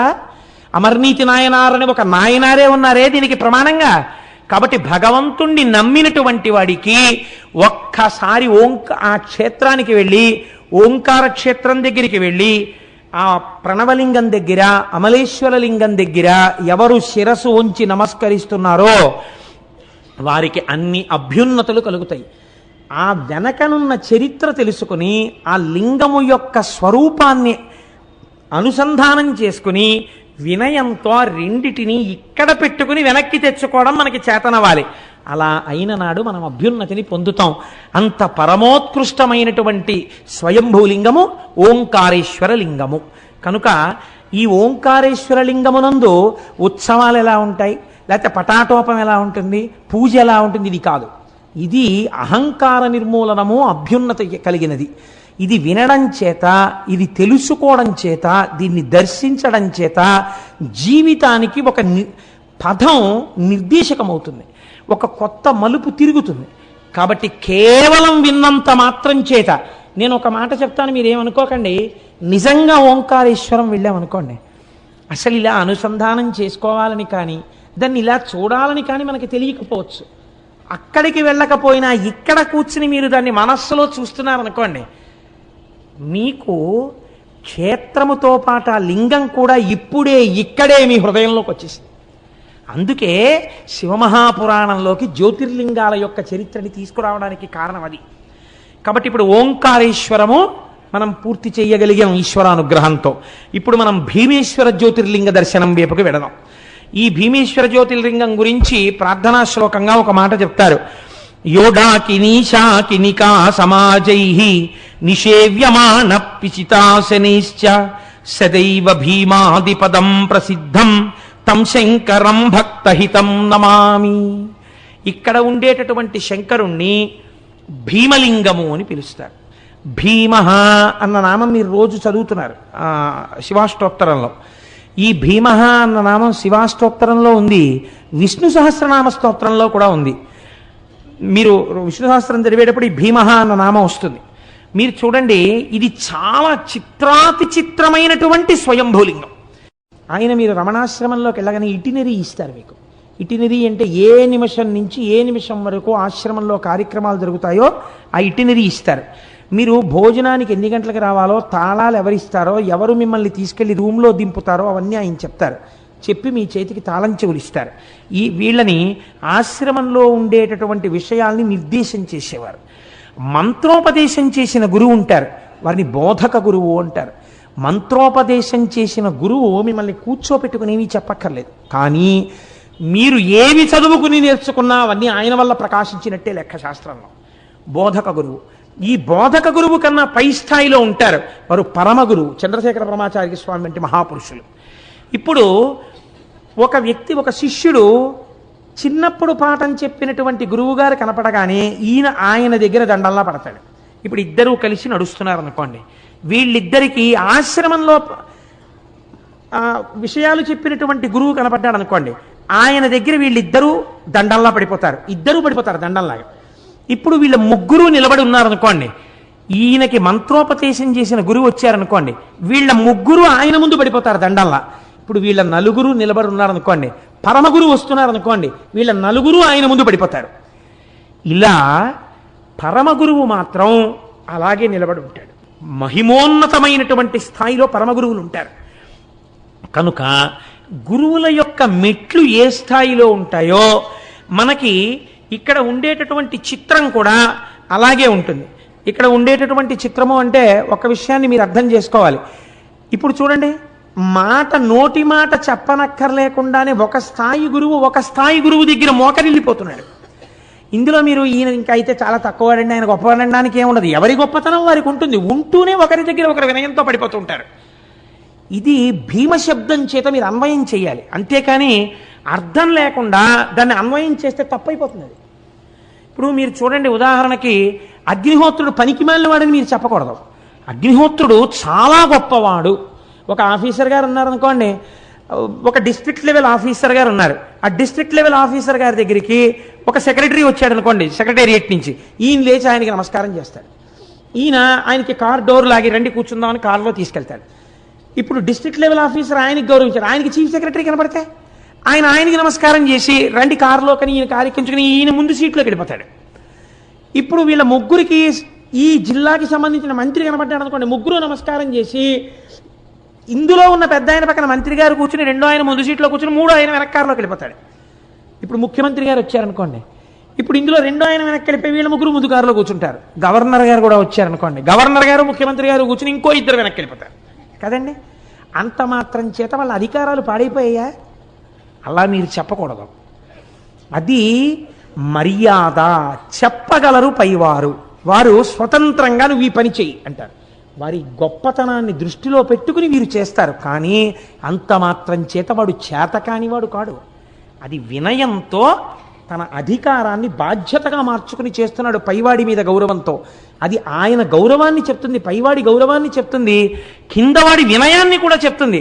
దాన్ని పక్కకి తీసి మీరు మాట్లాడితే అసలు అర్థం పర్థం లేకుండా తయారవుతాయి పురాణాలు. అలా మాట్లాడకూడదు. అగ్నిహోత్రుడు అందుకని ఇలా అయిపోయాడండి అని మీరు అనకూడదు.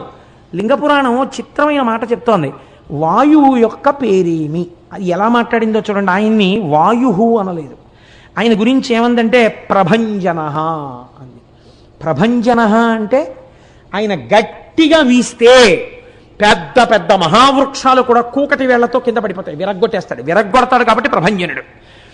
అటువంటి వాడు శంకరశైవ శాసనాత్. శంకరుడు ఒక మాట చెప్పేట, నువ్వేం చెయ్యాలో తెలుసా?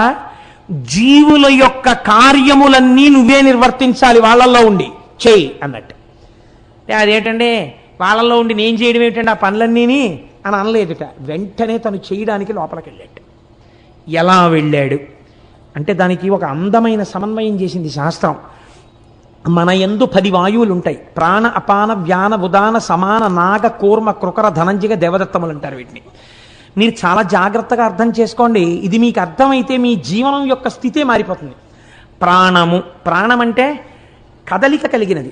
లోపలికెడుతుంది బయటికి వస్తుంది, లోపలికెడుతుంది బయటికి వస్తుంది. దీన్ని ప్రాణవాయువు అంటారు. ఇది ఆగిపోయింది అనుకోండి, ఇది శివము కాదు శవం అంటారు.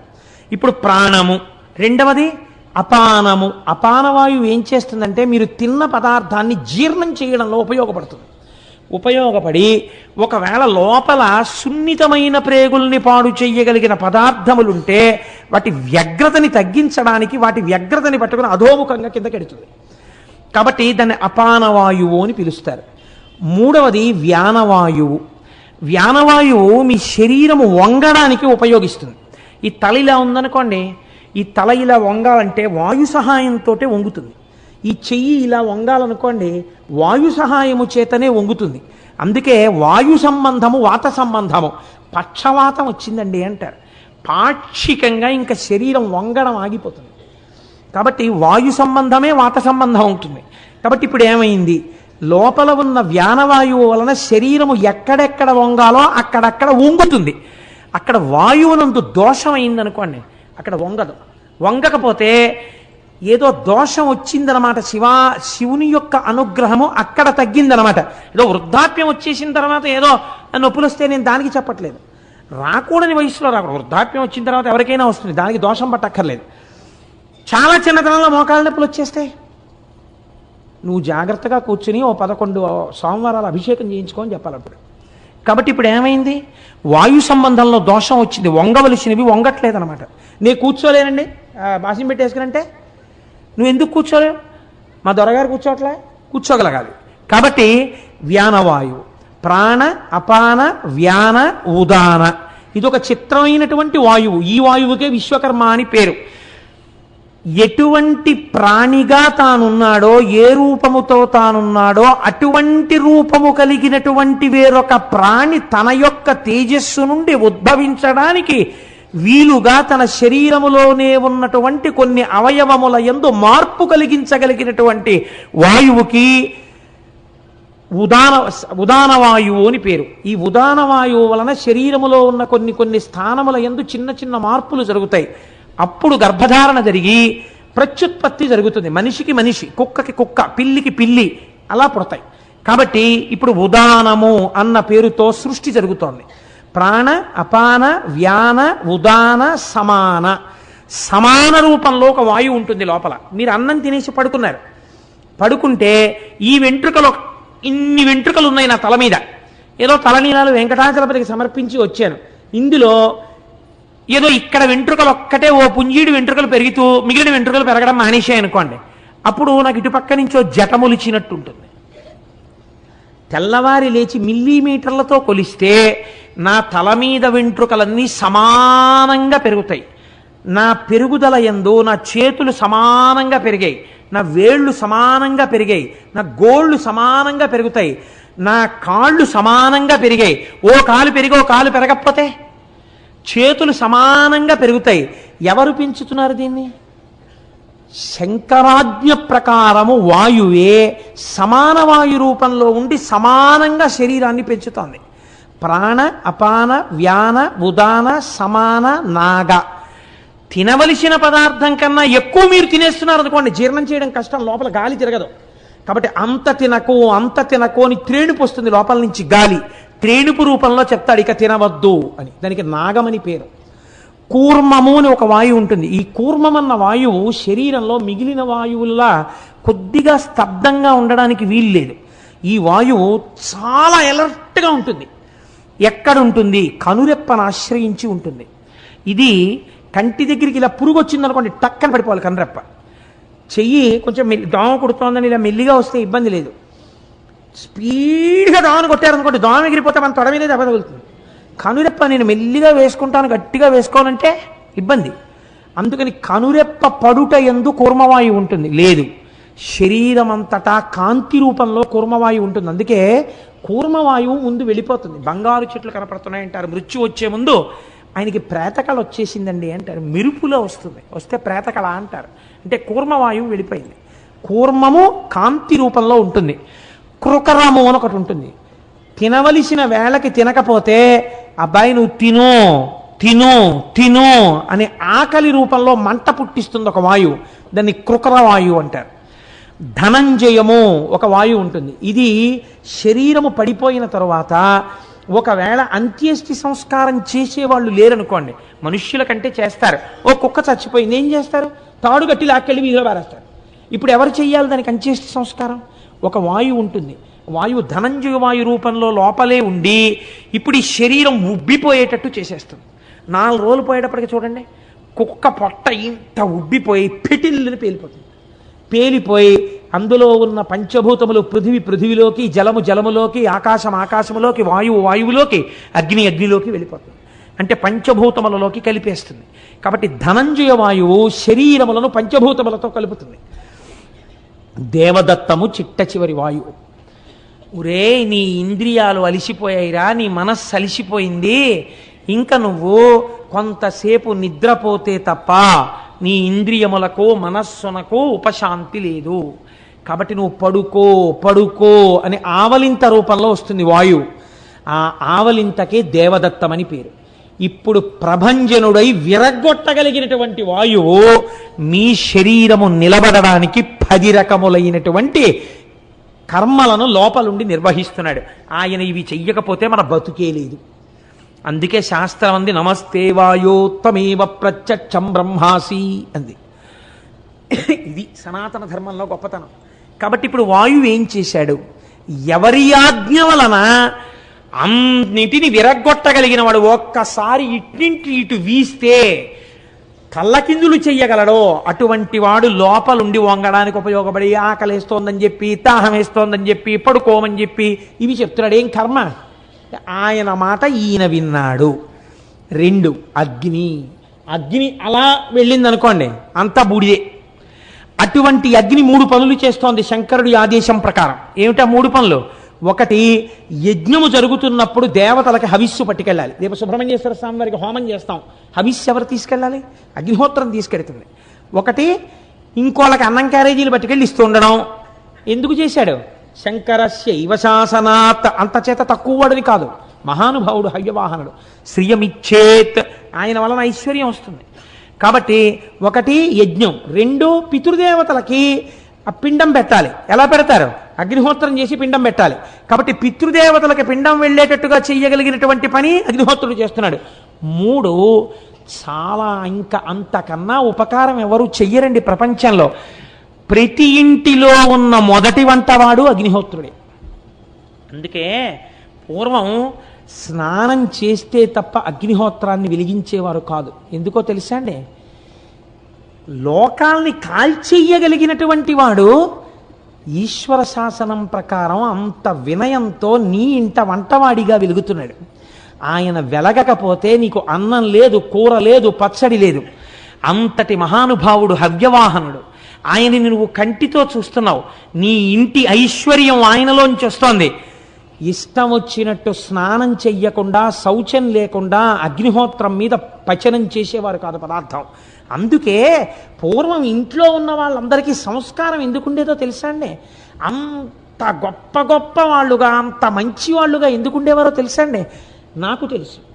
అంటే నాకు తెలిసింటే మీకు తెలియదని కాదు. నా చిన్నతనంలో వంట చేస్తే పొయ్యిలో కర్రలు పెట్టి మొట్టమొదట నీతిని వేసి అగ్నిహోత్రం వెలిగించి వెంటనే నిలబడి మడిబట్ట కట్టుకుని దివిషద్వద్గముని ముఖంబునను సంతృప్తింగాంచు నిన్నీషుగా స్తవముల్ శృతులు జగదాంతర్యామివని హవనీయము అని శ్లోకం చెప్పి నమస్కారం చేసి ఆ తర్వాత గిన్నె పెట్టేవారు.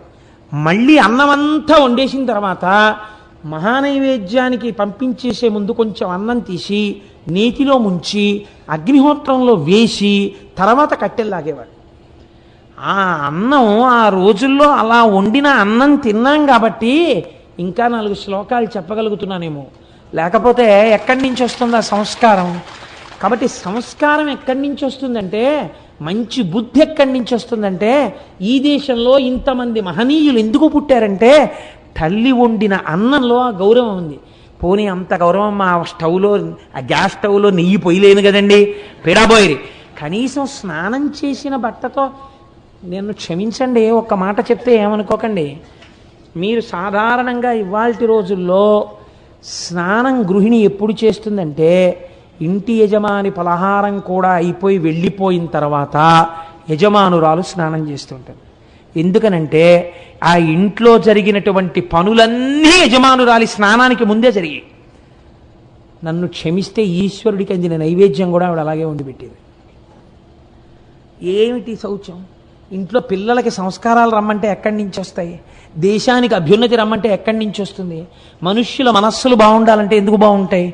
కనీసంలో కనీసం ఒక్క స్నానం చేసి అగ్నిహోత్రాన్ని దగ్గరికి వెళ్ళి వెలిగించగానే ఒక్క నమస్కారం చేసి, ఈశ్వర హవ్యవాహనుడవు, మా కోసం అగ్నిహోత్రంలో పచనం చేయడానికి ప్రకాశిస్తున్నావు, నీకు ఒక నమస్కారం అని చెప్పవలసిన బాధ్యత మన మీద ఉందా లేదా? కృతజ్ఞతగా మీరు ఆలోచించండి.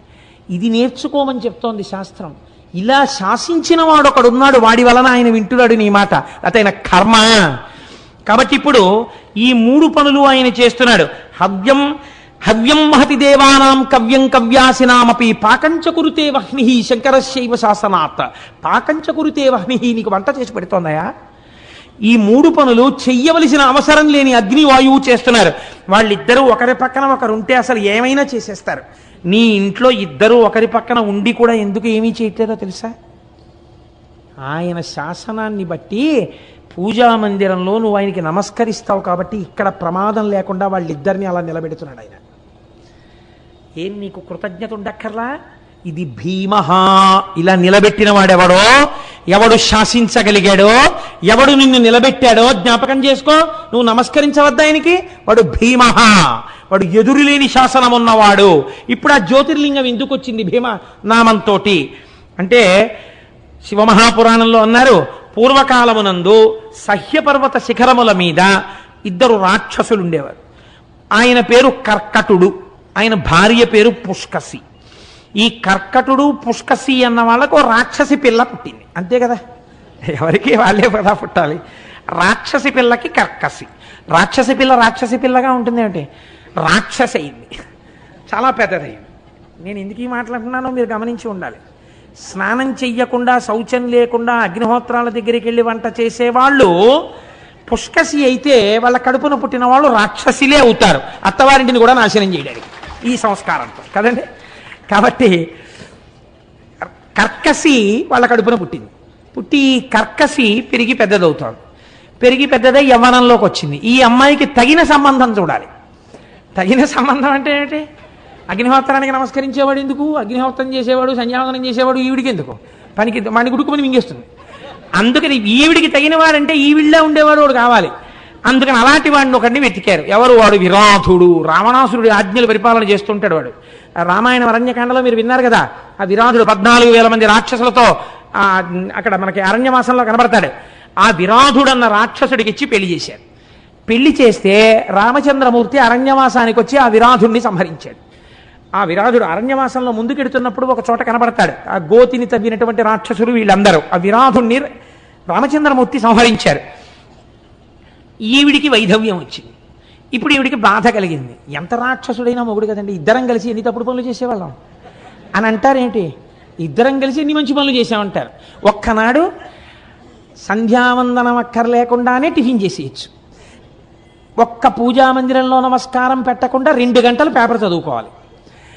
అసలు పొద్దున్న నిద్ర లేవగానే పూజా మందిరంలోకి వెళ్ళి కాసేపు కూర్చుని ఆరాధన చేయడం కాదు, లేస్తూనే టీవీ స్విచ్ నొక్కి రిమోట్లో 1000 ఛానల్స్ చూసుకోవాలి. దేశంలో ఎక్కడేం జరుగుతుందో తను తెలిసేసుకోవాలి. ఏమిడిని ఉద్ధరించేది ఎందుకు? అది దేవుడి దగ్గర మాత్రం ఓ తడితువ్వాలు కట్టుకుని అగరత్తుల్లా తిప్పేస్తే చాలు. కాబట్టి ఇలా చేయడానికి తగిన భార్య ఉండాలి. ఎలాంటి భార్య ఉండాలి? ఇప్పుడు ఏమంటే అదేమిటండి అలా చేయకండి, చక్కగా లేవగానే మీరు చక్కగా మర్యాదగా పూజా మందిరంలో చక్కగా సంధ్యావందనం చేసుకోండి, నేను మన్నీళ్ళు పెడతాను అనే భార్య ఉండకూడదు. ఒకవేళ ఆయన పొరపాటున ఎప్పుడైనా ఏదైనా వినివిసే రేపటి నుంచి అయితే పొద్దున్న లేదా నోర్మిండి వాడు అలాగే చెప్తాడు, గుండు గీసుకుని వాడికి ఏంటి పనే పాడా, వాడి మాటలు మీరు విని ఇలా పొద్దున్న 4ంటికి 5ంటికి లేవడాలు 6ంటికి లేవడాలు సంధ్యావందనాలు ఇలాంటివి వెర్రేం పెట్టుకోకండి. ఏదో హీర్ అండ్ ఎంజాయ్, ఏదో వినండి కాసేపు అనాలి కదా. కాబట్టి వాళ్ళిద్దరూ చేసిన తప్పు పనులను అంగీకరిస్తారేంటి? అబ్బాయి ఎంత ఆదర్శ దాంపత్యం అది అనుకుంటారా? నేను ఆ 7ంటికి లేస్తా, ఆయన 6ంటికి లేస్తాను. ఒక్కొక్కసారండి నాకు ఆయనే పట్టుకొచ్చి, నేను యథార్థం చెప్తున్నానండి, నేను ఒకసారి నా కర్మ కొద్దీ నేనే పెడతాను అలాంటి చోట్లకి. ఓ చోటుకి వెళ్ళాను, వెడితే అక్కడ ఒక 4 స్త్రీలు కూర్చుని మాట్లాడుకుంటున్నారు. అందులో ఒక ఆవిడ నాకు బాగా తెలుసు, బ్రాహ్మణ కుటుంబానికి చెందిన ఆవిడ మాంసాన్ని ఎన్ని రకాలుగా వండొచ్చో, ఆమ్లెట్ ఎంత బాగా వేయచ్చో, గుడ్డుని ఎలా పగల కొట్టచ్చో ఇవన్నీ చెప్తోంది. నాకు చెవి అటు వెళ్ళిపోయి, ఇదేంట్రా ఇంత ఇలా చెప్పేస్తుంది ఈవిడ అని తెల్లబోయి, ఈ మిగిలిన 3 మాంసాహారమును తినడానికి యోగ్యమైన కులముల యందు పుట్టినవారు. వాళ్ళకి ఈవిడ బోధక గురువుగా ఉంది. అక్కడ ఉంటే నేను ఒక గంట పోయిన తర్వాత ఆవిడ ఆ తాదాత్మ్యత నుంచి బయటికి వచ్చి నన్ను చూసింది. చూసి అక్కడికి ఏదో చాలా వినయం కారిపోతున్నట్టు నాలిక ఖర్చుకుని, నమస్కారం కోటేశ్వర, గంట నుంచి ఇక్కడే ఉన్నారేంటి? అమ్మా ఉన్నాను, కానీ మీరు ఒక్కసారి ఇలా రండి కళ్యాణ్ వచ్చింది. ఏం లేదమ్మా, మీకింత పరిజ్ఞానం ఏ కారణం వల్ల వచ్చింది? పుస్తకాలు చదివి నేర్చుకుంటారా, లేకపోతే ఎవరి దగ్గరైనా చూశారా, మీకు ఎలా తెలిసింది అని అడిగాను. మీ దగ్గర దీని ఎందు పరిణతిని పొందవలసినటువంటి వాళ్ళు శిష్యులై ఉన్నారు, మీరు గురువు అయి ఉన్నారు, ఇంత పరిణతి ఎలా వచ్చింది అన్నారు. అంటే అమ్మా ఆయన పిల్లలు ఇవి లేకుండా భోజనం చేయరు కదండి అని. అయ్యి బాబోయ్ అనుకుని, మరి మీ అత్తవారింట్లో మీ మామగారు వాళ్ళు ఏమనరా అన్నాను. అసలు మా అత్తగారికి నాకన్నా చాలా విషయాలు ఆవిడికే తెలుసు, ఆవిడ ఎన్ని నేర్పారు. అమ్మ బాబోయ్ అనుకుని, అమ్మా మీరు ఇటువంటి సంస్కారంతో ఉన్నారని ఎప్పుడైనా పండగకి వెళ్ళినప్పుడు మీ పుట్టింటి వారు అన్నాను. అంటే అసలు మా చిన్నతనం నుంచి మా అమ్మ నాన్నగారే ఇవన్నీ మాకు నేర్పారు. గొడవ వదిలిపోయిందమ్మా, ఎంత గొప్ప కుటుంబం తల్లి, నాకు తెలియక ఇన్నాళ్ళు మిమ్మల్ని గౌరవించాను, నీ నమస్కారం కూడా నాకు అక్కర్లేదు తల్లి అని మనసులో అనుకుని అక్కడి నుంచి వెళ్ళిపోయాను. సరే అది వేరే విషయం అనుకోండి, ప్రారంభ కర్మ వినవలసి వచ్చినాడు కనుక అది తప్పని వాళ్ళు అంటారా? ఎన్నో కారణాలు చూపించి ఈ తప్పే ఉందండి అని, చాపేమిటి జలపుష్పం ఎన్ని పేరులో పెట్టేసుకుని తినేసేయచ్చు. సరే ఎందుకు వచ్చిన ప్రారంభం ఎందుకు వచ్చింది, ఇప్పుడు నేను ఎందుకు అవన్నీ చెప్పడం మహాప్రాణం చెప్తాను. కాబట్టి రాక్షసికి రాక్షసి మొగుడు, ఆ రాక్షసుడు చచ్చిపోతే ఆవిడ బాధపడుతుంది, ఏడిచింది పాపం, ఆవిడ స్థాయిలో ఆవిడ ఏడుపది. కాబట్టి వాడు నన్ను ఉద్ధరించలేదు, బతికున్న నాళ్ళలోనే ఉంది, అయ్యో తగినవాడు పోయాడని ఆవిడ ఏడిచింది. ఎందుకు ఏడిచిందంటే ఇంతటి ఉత్తముణ్ణి చంపేశాడు రాముడు అని ఏడ్చింది ఆవిడ. అది విచిత్రం. ఎంత గొప్పవాడు నా భర్త విరాధుడు, ఇటువంటి వాడిని రాముడు చంపేశాడు, ఎంతటి దుష్టుడు అది. కాబట్టి ఇప్పుడు రాముడి పట్ల వైరం ఎవరికి ఉందో వాళ్ళ పట్ల మక్కువ పెంచుకుంది. కాబట్టి మక్కువ పెంచుకుంది కాబట్టి ఒక ఆవిడికి మీరంటే ఇష్టం అండి అని కుంభకర్ణుడికి చెప్పారు, వెళ్ళి చెప్పవలసిన వాడికి చెప్పాడు. వాడు పాపం ఇక్కడ ఎవరో మన గురించి చాలా అభిమానం పెంచుకుందటని చూడడానికి వచ్చాడు నిద్ర లేచినప్పుడు. రాక్షసులకి రాక్షస బుద్ధులే కదండి ఉంటాయి. అక్కడికి వెళ్ళి వాడు అడిగాడు, అయ్యో పాపం ఎంత కష్టంలో ఉన్నావమ్మా అంటే, ఆవిడేదో ఏదో కళ్ళమ్మ నీళ్లు పెట్టుకుని, నా భర్త పోయాడు చూశారండి, రాముడు చంపేశాడని, యవ్వనంలో ఉన్నావు, ఎంత బాధలో ఉన్నావు, నిన్ను నేను స్వీకరిస్తానన్నాడు వాడు. అయ్యయ్యో అదేమిటండి అంత మాట అని ఆవిడ ఏదో అనే లోపలే వీడు బలాత్కారం చేసి వెళ్ళిపోయాడు. ఎలాంటి వాళ్ళతో చేరితే అలాంటి ఫలితాలే వస్తాయి. వెళ్ళిపోతే ఆవిడకో కొడుకుట్టాడు, ఎవరి వలన? కుంభకర్ణుడి వలన. ఎంత గొప్ప వంశమో చూడండి అది. ఇప్పుడు ఆ పుట్టినవాడు అపారమైన బలవంతుడ వాళ్ళని ఆవిడ కోరుకుంది. ఎందుకు కోరుకుంది అలాగా అంటే ఒకటే కోరిక, ఇంత దుష్ట పని చేసిన కుంభకర్ణుడి మీద కాపం, ఆ విరాధుణ్ణి రాముడే చంపేశాడు, పోని నన్ను పాడి చేసేసిన కుంభకర్ణుణ్ణి రాముడే చంపేశాడు, నాకు పోని చచ్చిపోయినవాడు ఏదో భర్తృత్వాన్ని బలవంతంగా తెచ్చుకున్నవాడు, ఇద్దరిని రాముడే చంపేయాలా? ఆ రాముడు ఎక్కడున్నారో ఆ రాముణ్ణి సంహరించగలిగిన కొడుకు కావాలి అని ఆ పిల్లాన్ని భీమహ భీమహ భీమహ అంటే గొప్ప బలం ఉన్నవాడు అని పిలవడం మొదలెట్టింది. వాడు పెరిగి పెద్దవాడయ్యాడు, వాడో పెద్ద రాక్షసుడు అయ్యాడు. ఎలా పిలిస్తే అలా కదా. వాడికి కొన్నాళ్ళు పోయిన తర్వాత అనుమానం వచ్చింది, అమ్మ ఎప్పుడు నువ్వే ఉంటావు నాన్నగారు ఏదని అడిగాడు. వాడు అడిగితే ఇదే నీవు చెప్పాలని ఎప్పటి నుంచో చూస్తున్నాను, ఇది రానా కథ అని ఆవిడ చెప్పింది. చెప్పి ఆవిడ అంది, నిన్ను భీమా అని ఎందుకు పిలిచానో తెలుసా? ఈ రాముడు ఇప్పుడు అవతార పరిసమాప్తి చేసి శ్రీ మహావిష్ణువుగా ఉన్నాడు. విష్ణువు ఒకడు, రాముడు ఒకడు కాదు, రాముడు ఎప్పుడూ ఉంటాడు. కాబట్టి నువ్వు విష్ణువుని సంహరించాలండి. విష్ణువుని సంహరించడం అంటే అది ఏమైనా జరిగే మాట, అది పరమాత్మ ఆయన. కాబట్టి ఇప్పుడు ఈ భీముడు ఏం చేశాడంటే లోకాలన్నీ వెతికేశాడు. అందరి మీద యుద్ధానికి వెళ్ళిపోయాడు. అందరి మీద యుద్ధం చేసిన తర్వాత ఎక్కడున్నాడు శ్రీహరి, ఎక్కడున్నాడు శ్రీహరి అన్నాడు. ఎక్కడున్నాడు శ్రీహరి? వాడిలోనే ఉన్నాడు, సర్వవ్యాపకుడు ఇక్కడే ఉన్నాడు ఆయన. ఇక్కడున్న వాడిని చూడడం వస్తే వాడు మహాపురుషుడు అయిపోతాడు. కాబట్టి వాడికి రాదు, బయటే తిరుగుతాడు వాడు ఎప్పుడు. కాబట్టి వెతికాడు, విసిగిపోయి ఒరే ఎవడైనా భగవంతుడి పాదాలు పట్టుకున్నవాడు ఉంటే వాడి తలకాయలు తీసేయండి రా అన్నాడు. ఇలా భక్తులందరినీ చెనకుతూ వెళ్ళిపోతుండగా ఒకానొకప్పుడు కామరూప రాజ్యము అని పిలవబడేటటువంటి రాజ్యాన్ని పరిపాలిస్తున్నటువంటి సుదక్షిణుడు అన్న రాజుగారి జోలికి వెళ్ళాడు. వెళ్ళి ఆయన్ని ఓడించాడు, తీసుకొచ్చి కారాగారంలో పెట్టాడు. ఆయనకు అలవాటు, ఆయన ఇంత మట్టి తీసుకొచ్చి పార్థివలింగం పెట్టి రోజు ఆ లింగార్చన చేస్తుండేవాడు. మరి పదార్థాలు ఎక్కడవండి అని మీరు నన్ను అడగచ్చు.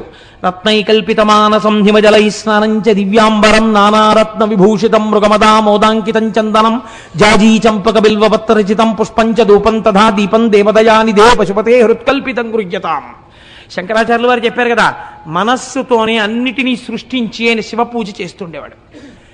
ఇలా శివపూజ చేస్తుంటే అక్కడ ఉన్నటువంటి కాపలాదారులు వెళ్ళి వీడికి చెప్పారు, ఆ కారాగారంలో కూర్చుని శివపూజ చేస్తున్నాడు అనేసరికి వీడికి ఎక్కడలేని కోపం వచ్చింది. కారాగారానికి వచ్చాడు. వచ్చి వీడు ఎవరిని సంహరించాలని ప్రయత్నం, బాగా గుర్తుపెట్టుకోండి ఈ కథలో, శ్రీ మహావిష్ణువుని. వీడెవరి జోలికి వచ్చాడు? పార్థివలింగార్చన చేస్తున్నటువంటి సుదక్షిణుడి జోలికి వచ్చాడు. వచ్చి ఎవడు రా నువ్వు శివలింగాన్ని ఆరాధన చేస్తున్నావుట, నాకన్నా గొప్పవాడెవడు, ఇప్పుడే ఈ శివలింగాన్ని కత్తివాటుతో నరికేస్తాను చూడని చంద్రహాసం తీసి శివలింగం మీద కొట్టబోతుంటే ఈయన పరమేశ్వరుణ్ణి ప్రార్థన చేశాడు, ఈశ్వరా నువ్వు ఆవిర్భవించి వీడిని సంహరించు అని. అనిన ధనుజుడు బిట్టగ్రహం భుజింది పండ్లు పటపట కొరుకుచు పార్థివేంద్రుపై కరాళాసి విసరే మాం పాహి అనుచు కనులు మూయగ శంకరుడు తోచే. ఎప్పుడైతే చేతిలో ఉన్న చంద్రహాసాన్ని పళ్ళు పటపట కొరుకుతూ విసిరాడో అంతటా నిండి నిబిడీకృతమైపోయినటువంటి పరమాత్మ, ఈ కన్నులకు కనపడనటువంటి పరమాత్మ సాకార రూపాన్ని పొందాడు. సాకారుడై పార్థివలింగంలోంచి బయటికి వచ్చాడు. పార్థివలింగంలోంచి బయటకు వచ్చి త్రిశూలం పట్టుకుని ఆ రాక్షసుణ్ణి ఒక్కసారి గుండెల మీద పొడిచి సంహరించాడు. భక్తులను సాకుటయ్యకడు యుక్తంబగు వ్రతము నాకు యోజింపము నీ శక్తి ఇక మట్టుపరచద నక్తంచరా ఏను భీమనాథుడనగును సుమా. ఒరే నువ్వు కాదుడు రా భీముడన్న పేరు నాది భీమనామం. ఏమనుకుంటున్నావో, నిన్నిప్పుడే సంహరిస్తున్నాను, భక్తుల జోలికిడితే ఉపేక్షించను అని ఉత్తర క్షణం వాణ్ణి కుత్తుక మీద పొడిచి సంహారం చేశాడు. ఇప్పుడు ఆయనే తన పేరు తాను చెప్పుకున్నాడు, నేను భీముడను అని చెప్పాడు. అంటే అద్వితీయ పరాక్రమవంతుడు. ఇప్పుడు ఇందులో మీరు బాగా తెలుసుకోవలసిన రహస్యం ఒకటి ఉంది. ఆయన కక్ష ఎవరి మీద? విష్ణువు మీద. వచ్చిన వాడెవరు? పరమశివుడు వచ్చాడు. విష్ణు రూపం రావాలి కదా, శివరూపంతో వచ్చి ఎందుకు చంపాడు అంటే, భగవంతుడికి 2 పేర్లు చెప్తారు, ఒకటి వామదేవ, ఒకటి వాసుదేవ. వాసుదేవ అంటే శ్రీమన్నారాయణుడు, వామదేవ అంటే పరమశివుడు. ఇప్పుడు మీరు చూడండి, వామదేవ వాసుదేవ ఈ రెండింటిలో ఒకటి విష్ణుతత్వాన్ని ఒకటి శివతత్వాన్ని ప్రతిపాదించడానికి మారిన అక్షరాలు ఏమిటి? వామదేవాలో వా దేవ ఒకటే, వాసుదేవాలో వా దేవ ఒకటే. ఇందులో మా మారింది, అందులో సు వచ్చింది. ఇందులో మా, అందులో సు. ఇప్పుడు మీరు ఈ సు పక్కన మా పెట్టండి, సుమ. సుమ అంటే ఏమిటి? సుమం అంటే పువ్వు. పువ్వు అంటే ఏమిటి? జ్ఞానం. జ్ఞానము మీకు కలిగితే ఆ వామదేవుడు వాసుదేవుడు, వాసుదేవుడు వామదేవుడు. పేర్లు మారే, నామములు మారే, రూపములు మారే, తత్వరీత్యా ఉన్నదొక్కటే పదార్థం. అందుకే శివలింగాన్ని పూజించి రాముడికి జోలికి వెళ్ళిన రావణాసురుడి 10 తలలు తెగిపోతున్నప్పుడు శివస్వరూపం ఆపదం. శివస్వరూపం జోలికి వెళ్ళి శ్రీ మహావిష్ణువు యొక్క పాదములు పట్టుకున్న శ్రీ మహావిష్ణువు వచ్చి శంకరుడు చేసేటటువంటి ప్రళయాన్ని ఆపడం. ఎందుచేత? ఉన్నదొక్కటే పదార్థము కనుక. ఏకో దేవ సర్వభూతాంతరాత్మ సర్వభూతాధివాస సాక్షీ చేతో కేవలో నిర్గుణశ్చ అంది వేదం. ఉన్నదొక్కటే పదార్థం, అవసరాన్ని బట్టి రూపాన్ని మారుస్తుంది. ఇక్కడ భీమ ఎటువంటి శక్తి ఉన్నవాడు? మీరు ఏం కోరుకుంటున్నారో అటువంటి శక్తి ఏదైనా మీకు ఇయ్యగలిగినటువంటి వాడు. కాబట్టి ఇప్పుడు ఆ స్థితిలో వచ్చి రాక్షస సంహారం చేసి తన భక్తుడైనటువంటి వాడికి రాజ్యాధికారం ఇచ్చి తదనంతరము మోక్షం ఇచ్చినటువంటి వాడు. ఇది పరమేశ్వరుడు ఈ భీమనామంతో ఏదైనా చేస్తుంటాడు. ఇది మనకి తెలియ చెప్పడానికే మూర్తి నాయనారు వచ్చారు. మూర్తి నాయనారు రోజుల్లో పరమతం వాళ్ళు రాజ్యం చేశారు. ఎక్కడా శివార్చన జరగడానికి వీల్లేదన్నారు. శివుడికి చందన సేవ ప్రీతిపాత్రం కాబట్టి శివాభిషేకం చేస్తే చందనం రాయాలి. పైగా శివాభిషేకం పూర్తి చెయ్యడానికి చందన జలాలతోటే పూర్తి చెయ్యాలి. చందనం కలిపిన జలాలతో తప్ప వేరొక దానితో పూర్తి చేయకూడదని ప్రమాణం. కాబట్టి చందనం లేకపోతే అభిషేకం జరగదు. పైగా అయిపోయిన తర్వాత విభూతి రాసి గంధం రాస్తారు చల్లతనానికి. కాబట్టి ఎక్కడ గంధం చెక్కలు దొరకకుండా చేశాడు రాజు. శివార్చనలు ఎవరైనా రహస్యంగా ఇళ్లలో చేస్తుంటే గంధం లేకపోతే అభిషేకం జరగదని. మూర్తి నాయనారు రాజ్యం అంతా వెతికాడు, ఎక్కడ ఇంత గంధపు చెక్క కూడా దొరకలేదు. ఆయనకి బాధ కలిగింది. గంధపు చెక్కని తీసుకొచ్చి సాన మీద పెట్టి రాస్తే అరిగిపోయి సువాసనతో కూడినటువంటి నజ్జునిస్తోంది. ఈశ్వరుడు ఇచ్చినటువంటి చెక్క నాకు ఉంది, నేను నా మోచేతిని సాన మీద అరగతీస్తాను, వచ్చిన నజ్జుని శివుడికి అలంకారం చేస్తాను, అభిషేకం చేస్తాను గంధంగానని తన మోచేతిని అరగదీశాడు. అరగదీస్తుంటే చర్మం చిట్లిపోయింది, రక్తం కారిపోయింది, మాంసం పక్కకి తప్పుకుంది, ఎముక అరిగిపోతుంది. ఇహ చూడలేకపోయాడు శంకరుడు. తాను ఆయన పెట్టుకున్న పార్థివలింగంలోంచి బయటికి వచ్చి గబగబా చేయి పట్టుకున్నాడు. పట్టుకుని, ఎంత సాహసం చేశావయ్యా, గంధపు కర్ర దొరకలేదని, గంధపు కర్రలు దొరకకుండా రాజు చేశాడని నీ చేతిని సాన మీద అరగదీశావు. రేపటి రోజు నుంచి ఎక్కడెక్కడ ఎలా శివార్చనలు కావాలంటే అలా చేసుకునే విధంగా ఈ రాజ్యాన్ని మారుస్తాను. ఒక్కరోజు, రేపటి రోజు అలా జరుగుతుందన్నాడు. అంతే. ఆ రాత్రి పడుకున్నాడు మూర్తి నాయనార్, రాజు పడుకున్నాడు. మూర్తి నాయనార్ ప్రాతకాలంలోచి శివాలయంలోకి వెళ్ళాడు. ప్రాతకాలంలో రాజు హంసతూలికా తల్పం మించి నిద్ర లేవలేదు. ఎందుకు లేవలేదని దగ్గరికి వెళ్ళారు. రాజు నిద్రలోనే మృత్యువశుడైపోయాడు. ఆయనలో ఉన్న శివుడు తప్పుకుంటే చాలదండి, చనిపోయాడన్నారు. పార్థివ శరీరాన్ని బయట పెట్టేశారు. కొడుకులు లేరు కాబట్టి ఇప్పుడు ఎవరికి ఇవ్వాలి రాజ్యం? ఆ రోజుల్లో ఒక్కటే పరీక్ష. పూలదండని ఏనుగుకిచ్చి ఏనుగునికి కళ్ళకి గంతలు కట్టి వదిలేరు. అది ఎవరిని చూసినప్పుడు దండ వారి మెళ్ళో వేస్తుందో వారికి పట్టాభిషేకం చేస్తా ఉన్నారు. మూర్తి నాయనార్ దేవాలయంలోంచి బయటికి వస్తున్నాడు. ఏనుగటుగా వెళ్ళింది. మూర్తి నాయనార్ వాసన తగలగానే రెండు కాళ్ళు జాపి భూమి మీద చోటిచ్చి కాళ్ళ మించి ఆయన్ని పైకెక్కించుకుంటూ దండ వేసి తన మూపున కూర్చోబెట్టుకుని అంతఃపురానికి తీసుకెళ్ళింది. ఈయనకే పట్టాభిషేకం చేద్దామని మరునాడు మూర్తి నాయనార్నే రాజుగా అభిషేకం చేశారు. ఆయన అన్నాడు, నాకు అభిషేక జలాలతో సామ్రాజ్య పట్టాభిషేకం వద్దు, నాకు విభూతితో అభిషేకం చేయండి అన్నాడు. భస్మతో అభిషేకం చేయించుకుని నేను బంగారు కిరీటం పెట్టుకోను, రుద్రాక్ష కిరీటం పెట్టుకుంటానని రుద్రాక్షల కిరీటం పెట్టుకున్నాడు. ఎక్కడ చూసినా శివార్చనలు చేయించాడు. రాజ్యం 3 పువ్వులు 6 కాయలుగా పరిఢవిల్లింది. కనుక మీరు ఆలోచించండి, పరమేశ్వరుడు అన్నవాడు ఏది చెయ్యలేడు, ఏదైనా చెయ్యగలడు. మీకు ప్రమాణం మూర్తి నాయనార్. యథార్థముగా జరిగిన కదా, మీరు ఏ శివాలయంలోకి వెళ్ళినా మూర్తి నాయనార్ ఉంటారు. 2, ఎక్కడో లేదు, యనమదుర్రు అని మనకి దగ్గరలో ఉంది క్షేత్రం.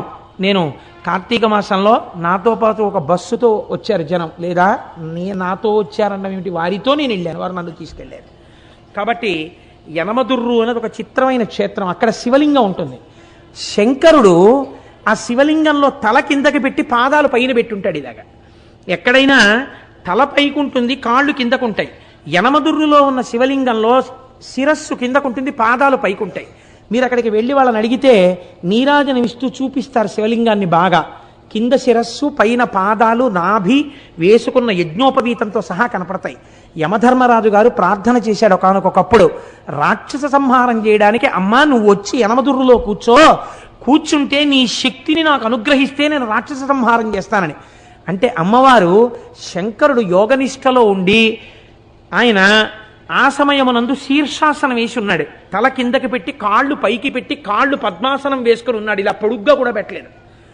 అలా కూర్చున్నటువంటి పరమశివుణ్ణి చప్పుడు చేయకండి, స్వామి యోగనిష్టలో ఉన్నాడు, నేను ఒక్కదాన్ని రావడం ఇప్పుడు ఉండదు, ఈయనతో కలిసి రావాలి అని సుబ్రహ్మణ్యుడు చంటి పిల్లవాడు ఏడుస్తున్నాడు.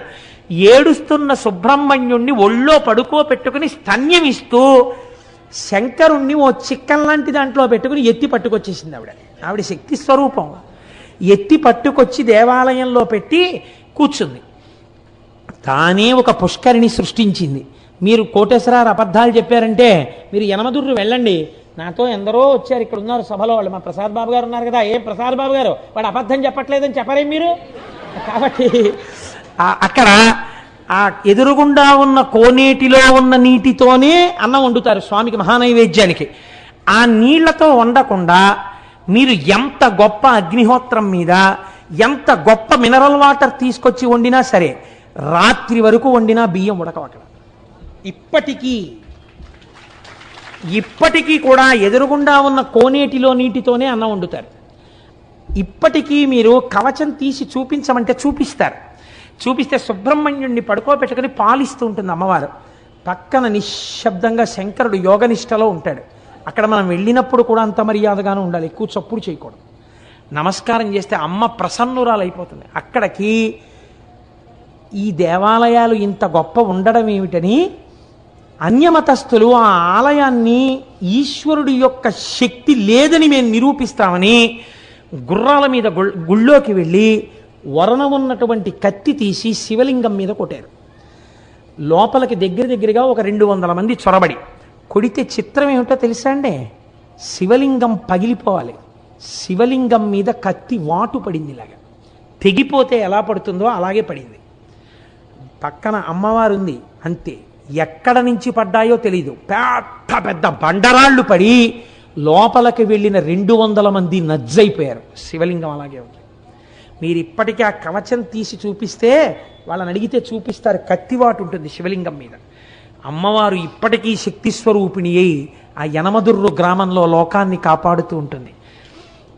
మన ఆలయాలు, మన వైభవం, మన సంస్కృతి, మన వేదం అంత గొప్పవి. మీరు ఈ మాట భీమవరం వెళ్ళినప్పుడు తప్పకుండా పక్కనే ఒక 7-8 కిలోమీటర్లు ఉంటుందంతే. ఒక్కసారి ఆ యనమదుర్రు క్షేత్రానికి వెళ్ళి చూడండి. అలాగే అక్కడే మందపాక అనో క్షేత్రం ఉంది. మందపాక క్షేత్రంలో అమ్మవారు ఉంది. చంద్రశేఖర పరమాచార్య స్వామి వారు మందపాకకి దగ్గరలో తణుకొచ్చారు.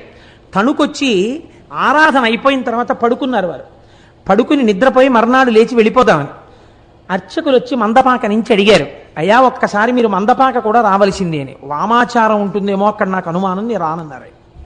లేదండి అక్కడ వామాచారం లేదు, శ్రీ సూక్తంతోనే పూజ జరుగుతుంది, రండి అన్నారు. ఎందుకన్నారో పరమాచార్య స్వామి నేను రానన్నారు అని పడుకున్నారు. మర్నాడు లేచి వెళ్ళిపోదామని పడుకుని అరగంట అవ్వలేదు, మందపాకలో ఉన్న అమ్మవారు స్వప్నంలో సాక్షాత్కరించింది.